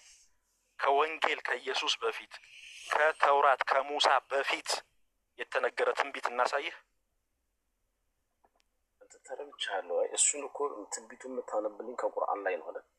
አይደለም። በቃ ቁርአን የመጣው የዛሬ 1400 ምናምን ዓመት ነው አይደለም? በነቢዩ መሐመድ ሰለላሁ ዐለይሂ ወሰለም ምን ላይ ነው እሺ የምታሳየኝ? አሁን ስማኝ፣ ከምንም ይሁን እንግዲህ ነቢዩ መሐመድ ሰለላሁ ዐለይሂ ወሰለም ከመወለዳቸው፣ ኢየሱስ ከመወለዱ፣ ሙሳ፣ ኢሳይያስ ነቢያት እንግዲህ ከሙሳ በኋላ የመጡት ከመወለዳቸው በፊት ሙሳ ወይም ሙሴ ከመምጣቱ ከ1000 ወይም ከ2000 ዓመት በፊት የተነገረ ትንቢት ላሳይህ። ከምንም ይሁን እስልምናን ትቀበላለህ? አዎ አሳይ። ትቀበላለህ አይደል? አዎ ያሳይኸኝ ነገር ካሳመን ነው። አዎ ስለዚህ ነው የምልህ። ምን ነው የሚያሳምንህ? ምን የሚለው ነው የሚያሳምንህ አንተን? እኮ የምታሳየኝ ነው የምታሳየኝ ነገር። አይ የሚያሳምን አሳየው። ለማንኛውም ለመሰለህ እሱ ብቻ ሳይሆን ሌሎችም ማወቅ የሚፈልጉም ሆነ ሊያውቁ የሚገባቸው ወገኖች ይኖራሉ። አሁን ያለው እዚህ ላይ ወደ 262 ሰው አንድ ላይ ሁላችንንም ጨምሯል። ሌላውም ትምህርት ያገኝበታል። ብታመጣለት ጥሩ ነው። እሱም በዛው ምናልባት ሊረዳ ይችላል። ጃክ ማለት ነው። እንደዛ ነው። ከዛ ውጭ ጃኬ ምንድነው አሁን እኛ ትቀበላለህ ይሄን ብናሳይ ስላልነ ሳይሆን አንተ ያለህበት ቦታ አሁን እኔ እዚህ ጋር ላይቭ ላይ ገብቼ የመቀመጤ ምክንያት የአሁኑ ትውልድ ብቻ አይደለም፣ ቀጣይ ትውልድ ጠያቂ ትውልድ እንዲሆን ባለበት ሃይማኖት ጠያቂ ትውልድ እንዲሆን እንዳይሰደብ ተው ከዚህ በኋላ ሚስጥር ነው፣ ከዚህ በኋላ ነው ይሄ ነገር አይፈቅድም፣ ይሄ ሃይማኖት እንዲህ አይልም፣ በቃ የተነገለህን ስማ እየተባለ ኃይለ ቃል እየተመላለሰ የሚወጣ ትውልድ መሆን የለበትም። እስከ ጥግ ድረስ የሚያምነውን አምላክ የሚጾምለትን የሚሰግድለትን የሚያለቅስበትን አምላኩን ማወቅ አለበት። በቃ ጠያቂ ትውልድ መፍጠር አለብን ነው። ከዛ አሁን ያለው ትውልድ ወንድ ልጅን አያመልክም ነው። ይሄ የእስልምና የኛ የምንገልጽበት መንገድ ነው ማለት ነው። ሰው እዚህ ጋር ያለውት ለዚህ ለጠያቂ አሁን አንተን ይሄንን እያልን ጭንቅላት ውስጥ ጥያቄ ስንፈጥል ያለህበትን ሃይማኖት ሞል እንድትፈትሽ ስለምንፈልግ ነው እንጂ እና ስለም በቃ ይሄን ስላላሳየንህ ግዴታ ስለም እያልን አይደለም። ተረዳኸኝ ጃክ? ስላሳየንህ ስለም በቃ ሰልማለሁ ብለህን ያሳየንህ አንልህም። ግን ማወቅ አለብህ። ከዛ እምነት ላይ ሄደህ ትጠይቃለህ። ልክ እንዳንተ ሌሎችም እዚህ ውስጥ ያሉ ሰዎች ጥያቄ ይፈጥልባቸዋል፣ እነሱም ይጠይቃሉ። ስለዚህ ምን ይሆናል? በምልልስ ወይም በመፎከል ወይ ትቀጸፋለህ ወይ እንደዚህ ነው እየተባልክ የምትመራው ሃይማኖት ውስጥ እንዳትኖር ትደረጋለህ ማለት። ስለዚህ ወደ አንድ ፈጣሪ ወደ ቀጥተኛው መንገድ እንድትመጣ ምክንያት ይሆንሃል። ያንን ነው የምልህ። መልካም እሺ። ከዛ በፊት ግን እንትና ቻው ሊለን ፈልጎ አንድ አመስግኛችሁ ልውረድ እያለ ነው እና ተሳቆንትን እንዳይል ሌላ ከመምጣት ይችላል። እድል እንስጧ። ሀብሽሉ አዎ ማይ ፌዝ አለ። ግን ፌዝ በነገራችን ላይ አንድ 3 ደቂቃ ቢሰጠኝና ይችን እሱን ቢሰማት ደስ ይለኛል። ምክንያቱም ኦሪት ከመምጣቱ ሙሴ ከመምጣቱ በፊት ቢያንስ ከ3000 እና ከ4000 ዓመት በፊት የተነገረ ትንቢት ነው። የእምነቱ ተከታዮች ኢን ቢሊየንስ ናቸው በአሁኑ ሰዓት በዓለም ላይ። ይህ መጽሐፍ አሁን መጽሐፉን ጠቅሼ ምዕራፍና አንቀጹን ቁጥሩን ሁሉ ከዛም ላይ የተጠቀሰውን ነገር ነው የምነግራችሁ። ያም ምንድነው? ስማቸው፣ የአባታቸው ስም፣ የእናታቸው ስም፣ የተወለዱበት ቦታ ሁሉ በትክክል ቃል በቃል ተገልጿል። ይህ የእምነት መጽሐፍ ምን ይባላል? ቬዳ ይባላል። የሂንዱ የእምነት መጽሐፍ ነው። ሙሴ ከመምጣቱ ከ3000 እና ከ4000 ዓመት በፊት የነበረ የእምነት መጽሐፍ ነው። እዚህ ቬዳ ላይ ባህቡብ ፑራና ፐርቭ 3 ህንደክ 3 አዳይ 3 ሸሎካ ከ5 እስከ 8 መንፈሳዊ አስተማሪው ማሌቺያ ከባልደረቦቹ ጋር ይመጣል። ስሙም መሐመድ ይባላል። የሰዎች ኩራት፣ የአረብ ነዋሪ፣ ባለው ኃይል ሁሉ ሰይጣንን ይዋጋል ይላል።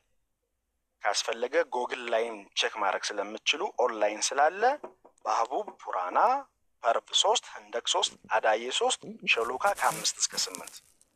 ኦኬ ልቀጥል። ሳምቬድ መጽሐፍ 2 ሂመን 6 አንቀጽ 6 ላይ አህመድ ከፈጣሪው የማይቋረጥን ህግ ተማረ ይላል። የነቢዩ መሐመድ ሰለላሁ ዐለይሂ ወሰለም ሌላው ስማቸው ማን ነው? አህመድ ነው። መርሃባ። ይሄንን በቪዲዮ መክፈት የሚችል ሰው አለ? ብሉክ በትልቁ ላልግክ እያዩት እንዲሆን ብሉክ ትችላለህ። ኦንላይን ላይ ቢያመጣው መተርጎም ሊከብድ ይችላል፣ ግን እንትኑን ያዙትና ኤቭሪ ፐርሰን ሰርች ማድረግ ይችላል። መርሃባ። ብሉክን በትልቁ ላልገው ነው እየተባልክ ነው ኡስማን። እሺ ምን ብዬ ሰርች አድርገው ኡስማን? ቬዳ 4 ቬዳዎች አሉ። አተርቫ ቬድ፣ ሪግ ቬድ፣ ያጁር ቬድ እና ሳም ቬድ የሚባሉ 4 መጽሐፎች አሉ በቬዳ ውስጥ። ስለዚህ አሁን የምታደርገው ምንድን ነው? በፒዲኤፍ ታገኘዋለህ፣ ግን ቁጥሩን ይዘህ ቁጥሩን ትጽፍና የምናገረውን ቁጥር ትጽፍና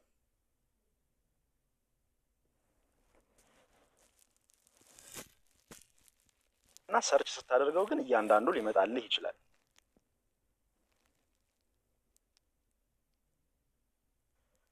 ኦኬ እሺ። ቬዳ ነገር ነው የሚያስቸግርህ ይመስለኛል። ቬዳ ብለህ ብታወርደው ትችላለህ። አሁን ግን ለእንትኑ እኔ አንቀጾቹና ቁጥሩን ልናገር፣ ከዛ በኋላ ማንም ሰርች ማድረግ ይችላል። ቬዳ ብዙ ነው ያመጣልኝ እየነገርኩህ። አዎ ቬዳ ሳም ቬድ አለ፣ የጁር ቬድ አለ፣ ሪግ ቬድ አለ፣ አተርቫ ቬድ አለ። ገባህ? እንትኑን ላንብበውና እኔ ከዛ በኋላ ካስፈለገ ኖርማሊ እኔ ለነገ ራሱ ቃል እገባለሁ ቪዲዮ ማሳየት እችላለሁኝ አምጥቼ። እሺ እሺ። ወይንም እስኪ ስፔሊንጉን ከስር ጻፍልኝ። ቬዳ ቬዳ። እሺ መልካም ብሉኬ፣ ችግር የለውም። ነገ አምጥተህ ለጃክ ታሳየዋለህ ኡስማን። እስከዛ ግን መልሱን ንገለውና በቃል እሱን ቁጥሩን ይዞ ነገ ተመሳሳይ የሆነ ነገር በቪዲዮ ማግኘት እንደሚችል እንንገለውና ወደ መልሱ ግባ። መርሃባ። እንደሱ ጥሩ ነው፣ እንደሱ ጥሩ ነው። በቃ ኡስማን መርሃባ ኡስታዝ። ሌላው አተርቫ ቬድ መጽሐፍ 20 ምዕራፍ 126 አንቀጽ 14 ላይ የነቢዩ መሐመድ ሰለላሁ ዐለይሂ ወሰለም ሌላው ስማቸውን አህመድ ብሎ ይገልጸዋል። በተጨማሪ በባግዋ ፑራና ህንደክ 3 አዳየ 2 ሸሎካ ከ18 እስከ 20 በቪሽኑያሽ ቤት ሰንበላ በምትባል መንደር ታላቁ ከልኪ ይወለዳል ይላል። እዚሁ በባግዋክ ፑራና ህንደክ 14 ወደ አዳየ 2 ሸሎካ ከ30 እስከ 45 ድረስ የከልኪ እናት ስሟ ሱመቲ ይባላል ይላል። ሱመቲ ማለት ጨዋና ሰላማዊ ማለት ነው። የነቢዩ መሐመድ ሰለላሁ ዐለይሂ ወሰለም እናት ስም ማን ነው? አሚና። አሚና ማለት ደግሞ በአማርኛ ጨዋና ሰላማዊ ማለት ነው። የከልኪ የአባቱ ስም ቪሽኑያሽ ይባላል ይላል። ቪሽኑያሽ ማለት የፈጣሪ ባሪያ ማለት ነው። የነቢዩ መሐመድ ሰለላሁ ዐለይሂ ወሰለም የአባታቸው ስም ማን ነው? አብደላህ። ከልኪ የሚወለደው ሰንበላ በሚባል መንደር ነው ይላል። ሰንበላ ማለት ሰላምና የተረጋጋ ማለት ነው። ነቢዩ መሐመድ ሰለላሁ ዐለይሂ ወሰለም የተወለዱበት ቦታ መካ ወይም ዳሩል አማን ይባላል። ከልኪ የተወለደው በ12ኛው ቀን መድሀብ ነው ይላል። ይህ ማለት ነቢዩ መሐመድ ሰለላሁ ዐለይሂ ወሰለም የተወለዱት በ12ኛው ቀን መድሀብ ወይም ረቢዑል አወል መሆኑን ቸክ ማድረግ ትችላለህ። ሌላው ከልኪ አንቲም ይሆናል ይላል። አንቲም ማለት የመጨረሻ መልእክተኛ ማለት ነው። ለምሳሌ በሱረቱል አሕዛብ ምዕራፍ 33 ቁጥር 40 ላይ መሐመድ ከወንዶቻችሁ የአንድም ሰው አባት አይደለም፣ ግን የአላህ መልእክተኛና የነቢዮች መደምደሚያ ነው። አላህ በነገሩ ሁሉ ላይ አዋቂ ነው ይላል። በተመሳሳይ እዚህ መጽሐፍ ላይ ምን ይላል? አንቲም ወይም የመጨረሻ መልእክተኛ ብሎ ገልጸዋል። ከልኪ ወደ ተራራ ይሄድና ከፐርሱረም መልእክት ይቀበላል፣ ወደ ሰሜንም ይሄዳል፣ ከዚያም ይመለሳል ይላል። እንግዲህ ነቢዩ መሐመድ ሰለላሁ ዐለይሂ ወሰለም ወደ ኑር ተራራ ሄደው ፐርሱረም የተባለው ከመላእኩ ገብርኤል ማለት ነው። የመጀመሪያውን መለኮታዊ ራእይ ራሱ የተቀበሉት እዚያ ነው ማለት ነው። ወደ ሰሜን ይሄዳል፣ ከዚያም ይመለሳል የተባለው ደግሞ በአሸናፊነት ይመለሳል የተባለው ነቢዩ መሐመድ ሰለላሁ ዐለይሂ ወሰለም ከመካ ወደ መዲና የተሰደዱበትና ከዚያም በአሸናፊነት የተመለሱበት ነው። ሌላው ከልኪ እጅግ ጥሩ ስነ ምግባርን የተላበሰ ነው ይላል። በምዕራፍ 68 ቁጥር 4 ላይ አምላካችን አላህ ምን ይላል? አንተም በታላቅ ጠባይ ላይ ነህ ይላቸዋል። ጥሩ እስከ 30 ነው ያልኳችሁ። 28ኛው ላይ ከልኪ ለዓለም ህዝብ ሁሉ አስተማሪ ይሆናል ይላል። ምዕራፍ 34 ቁጥር 28 ላይ ይህንንም አምላካችን አላህ ምን ይላል? አንተም ለሰዎች ሁሉ አብሳሪና አስፈራሪ አድርገን እንጂ አላክንህም ይላል። ቁጥር 30 ላይ ከልኪ ከአራቱ ባልደረቦቹ ጋር ሰይጣንን ይዋጋል ይላል። እነዛ አራቱ ባልደረቦቹ ማን ናቸው ስንል አራቱ ኸሊፋዎች ማለትም አቡበከር፣ ዑመር፣ ዑስማንና አሊ መሆናቸውን በግልጽ ተቀምጧል ማለት ነው። በነገራችን ላይ ከ100 በላይ መረጃዎች አሉ እንደዚህ። ስለዚህ ይህንን ቸክ ማድረግ ትችላለህ ማለት ነው። ይህ መጽሐፍ በቢሊየን የሚቆጠር ተከታዮች አሉት። ከዚያም አልፎ ሙሳ ወይም ሙሴ ከመምጣቱ ከብዙ ሺህ ዓመታት ከ2 ከ3 እና ከ4 ሺህ ዓመት በፊት የነበረ የእምነት መጽሐፍ ነው። ያ ፕሮፌት መሐመድ ኢን ሂንዱይዝም ይሄንንም ማየት ትችላለህ። ጎግል ላይ በግልጽ አለ። 3 ደቂቃ አልቆ ሌላ ጨምርሃል። እሺ ፌዚ አፎን እሺ ወይ ፌዚ መልሃባ ጃክ ተመልሶልሃል ብዬ አስባለሁኝ። ይሄን በቂ አይደለም ካልክ እንግዲህ አሁን ከራስህ ጋር ነው መወያየት ጊዜ የሚኖርክ ማለት ነው። ራስህን በደንብ አድርገህ አዳምጥ። አይምሮ የተሰጠን ለአንገታችን ተሸክመ ነው እንድንዞር ብቻ ሳይሆን እንድናስብበትም ነው። ሸክም ያልሆነብህ አይምሮህን አሳላው አንገትህ አብሎ ከአይምሮ ጋር ሊስታ ግራ ቀኝህን እይ። ያለህበትን ቆም ብለህ አስብና አስተውለክ እስቲ ልረዳ ብለህ በጥሩ ቅንነት ሌላ ጊዜም ተመልሰናና ኢንሻአላህ እንደ አላህ ፍቃድ አብለን ተያይዘን እንሄዳለን። ነገ ደግሞ ጥሩ ወንድማችን ትሆናለህ ብለን እናስባለን። እንደ አላህ ፍቃድ ማለት ነው። መልካም ሁን ከተመለሰልህ፣ ካልሆነ ሌሎች ጥያቄዎችን በሌላ ቀን ይዛቸውና ማይፌዝ ጋር የጀመርነው አለ እሱን እንጨርስ። ጃክ አለክ? እሺ ቴንክ ዩ አመሰግናለሁ። መልካባ ተመልሶልሃል ግን? ቼክ አደርገዋለሁ። ቴንክ ዩ ሊንኩን ስላየሁት መልካባ። እሺ ለማድረግ እኔ እንጃ። አላሁ አክበር አይበላያ ይዘከዋል ቁጥሩን እናንተሮን አው ይዤዋለሁ። ጎግል ላይ ቼክ አድርጓል። ሊንኩንም ይዤዋለሁ። ማሻአላ አላህ ያግዝህ። አላህ ቀኑን መንገድ ይምራ። ሀገራችን ላይ ዛሬ አብራሂማ በእርግጠኝነት እንደው አውፍታ እንጠይቃለን። ወላሂ ዝም ምን ያልከው በቃ ዛሬ አላህን ፍራ። እኔ ምን ብያለሁ ከዚህ በፊት ወንድሜ? ድምፅህን አፍቀው እንዴ! ኧረ ድምፅህን አፍቀው ግን ሁለት እንደዚህ እንዳትል ያ ሼህ። አይ አፎን በጣም ወላሂ እንደዛ ደስ ብሎኝ እንዲያውም አንደኛ ኡስታዝም መጥተዋል። ሁለተኛ አንተ ያቀረብከው ነገር አሪፍ ነው። ባይሆን በላይ ያናፈን ነው በልኝ እንጂ እኔ እኮ ከአንተ 1 ዓመት አንሳለሁ። ረሳኸው እንዴ? አይደል በላይ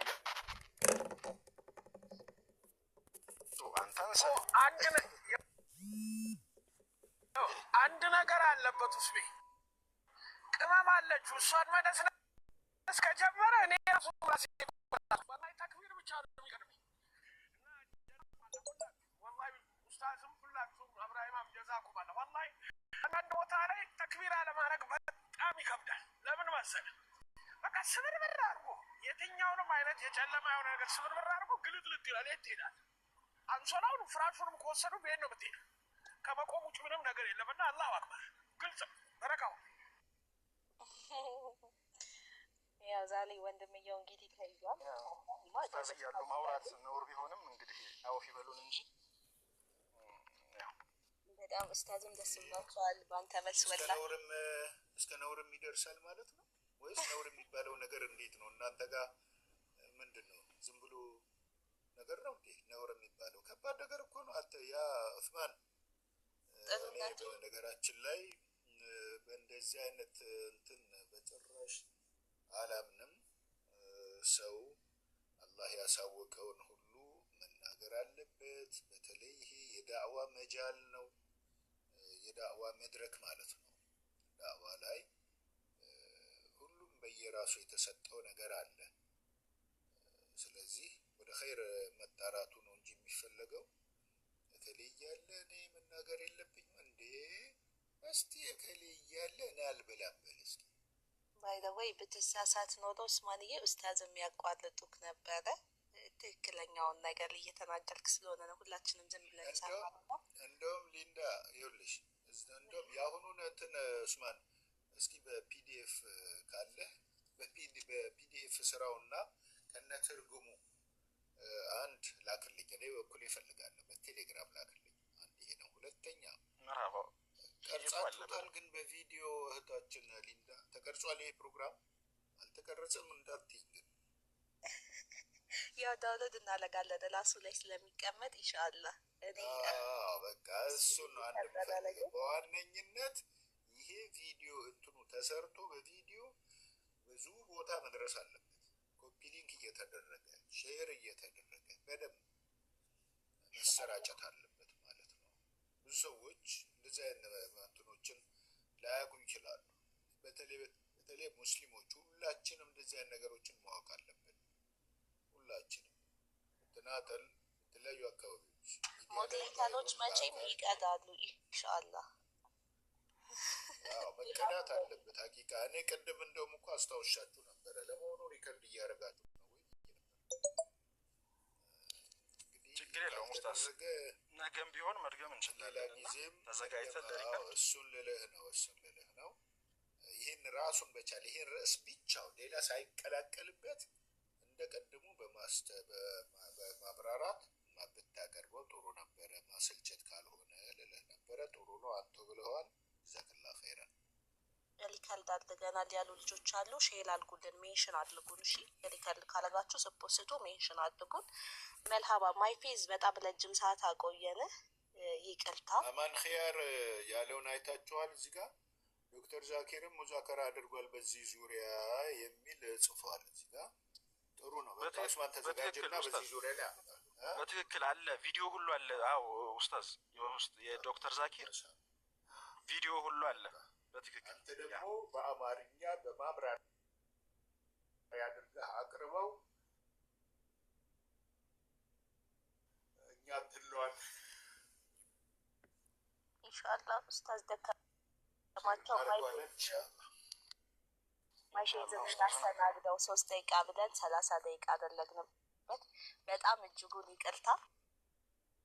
ያው ለመማማር ስለሆነ ካንተ ጋር ትንሽ ጊዜ ብንቆይ ብለን ስላሰብን ነው ከሱ ጋር ልንጨርስ ብለን ያቆየንክ ወገናችን። አፍ በለን እሺ። እርግጠኛ ነኝ እሱም ራሱ ደስተኛ እንደሚሆን ነው። እንዴ ይሄን ያልቻለ ለሱ ብለን አይደለ እንደ እኛስ የተቀመጥነው ደስተኛ ነው የሚሆነው። ኡስታዝ መሐመድ አመሰግናለሁ። ምንም አይደል። በጣም ደስ ስለምትሉ ዲሲፕሊንም ስለሆናችሁ ነው። ስድድብ ወይም ኔጌቲቭ ነገር ስላልሰማው መንፈሳዊ ነገርን መስማትም መናገርም ያው ጥሩ ነው ብዬ ስለማመን ችግር የለውም። ያው ደግሞ ካንተ ጥሩ ነገር ነው ያየነው፣ ጥሩ ነገር ነው ያየነው። በዚሁ ቀጥል። በጣም ነው አመሰግናለሁ። አመሰግናለሁ። ቻርጀሬም ቻርጅ ላርጋት ብዬ እስካሁን ታግሳኛለች። ማለት የኤርፎን ቻርጀሬ ነው ባይዘው ስልኬ አይደለም። ኡስማንም እዚህ ቤት ያላችሁ ሁላችሁም ዲሲፕሊን መልካምነት አይቼባችኋለሁ። ያው እስልምና ለማስተላለፍ በምትሞክሩት ፍቅር እንደሆነ ይገባኛልና ለእኔ ከማሰብ እኔም ለእናንተ ከማሰብ ነው ባይዘው እዚህ የምቀመጠው። እናንተ ለእኔ እኔ ለእናንተ ማለት ነው። እኔ ያው ሰዓቴ እያለቀ ነው። ግን ቅድም ትንሽ የተሳሳትኩት ነገር ኤርፎኔ ዝም ብሎ ያልሰማዎች ሊንዱ እየተወያየን የነበረው ትንቢተ ኢሳያስ ላይ ነው። ግን ኡስታዝ መሐመድ የጠየቁኝ ጥያቄ ተደራቢውን መጨረሻ ላይ ልመልስ ብዬ ነበር። የትኛውን አውርቼ መካክቼ ልውረድ ወይስ ምንድን ነው የምትፈቅዱልኝ? ነበር የትኛው ጥያቄ ነው እንፈልግ? እኛ እዚህ ቤት ላይ በጣም ከረመዳን ጊዜ ጀምሮ ለፍተናል። እንደዚህ በጣም ዲሲፕሊን እንዲሆኑ ሙስሊም እህት ወንድሞቻችን፣ ሌሎች ወገኖቻችንም ገብተው ሲወያዩ ዲሲፕሊን እንዲሆኑ በጣም ብዙ ለፍተናል ከረመዳን ወር ጀምሮና አልሐምዱሊላህ ያሰብነው ቦታ እየደረሰ ነው። በዚሁም ደግሞ ወንድሞቼ ናቸው ይሄንን ሁላ እዚህ ደረጃ እንዲደርስ ያደረጉትና አላህ ይጠብቅልኝ እነሱን። ኡስታዝ ካነሱት ጥያቄ ጀምረን ይቅርታ በጣም እኔ በኡስታዝ ሀሳብ ነው የምስማማ። ባይነካካ ነው የሚሻለው። ምክንያቱም ከተነካካ እኛም መልስ መስጠት ይኖርብናል፣ እሱም መስጠት ይሉና ነገሩ ይራዘማል። እንደዛ ከሚሆን በሄደር ተይዞ ፌዝ እንደዛ ሰፊ ሰዓት የምትመጣ ከሆነ ነገር ቢጀመር ነው እንጂ የሚሻለው። አሁን እሱም ሀሳብ ከሰጠ እኛም መልስ የመስጠት ግዴታ ይኖርብናል እና ከዛ ደግሞ ይራዘማል ነገር ይኸው ማለት ነው። በቃ ከዛ ጀምለን እንዲሆን እኔም ልል የፈለኩት እሱን ነው። ኡስታዝ መሀመድ ካነሱት ከስሉ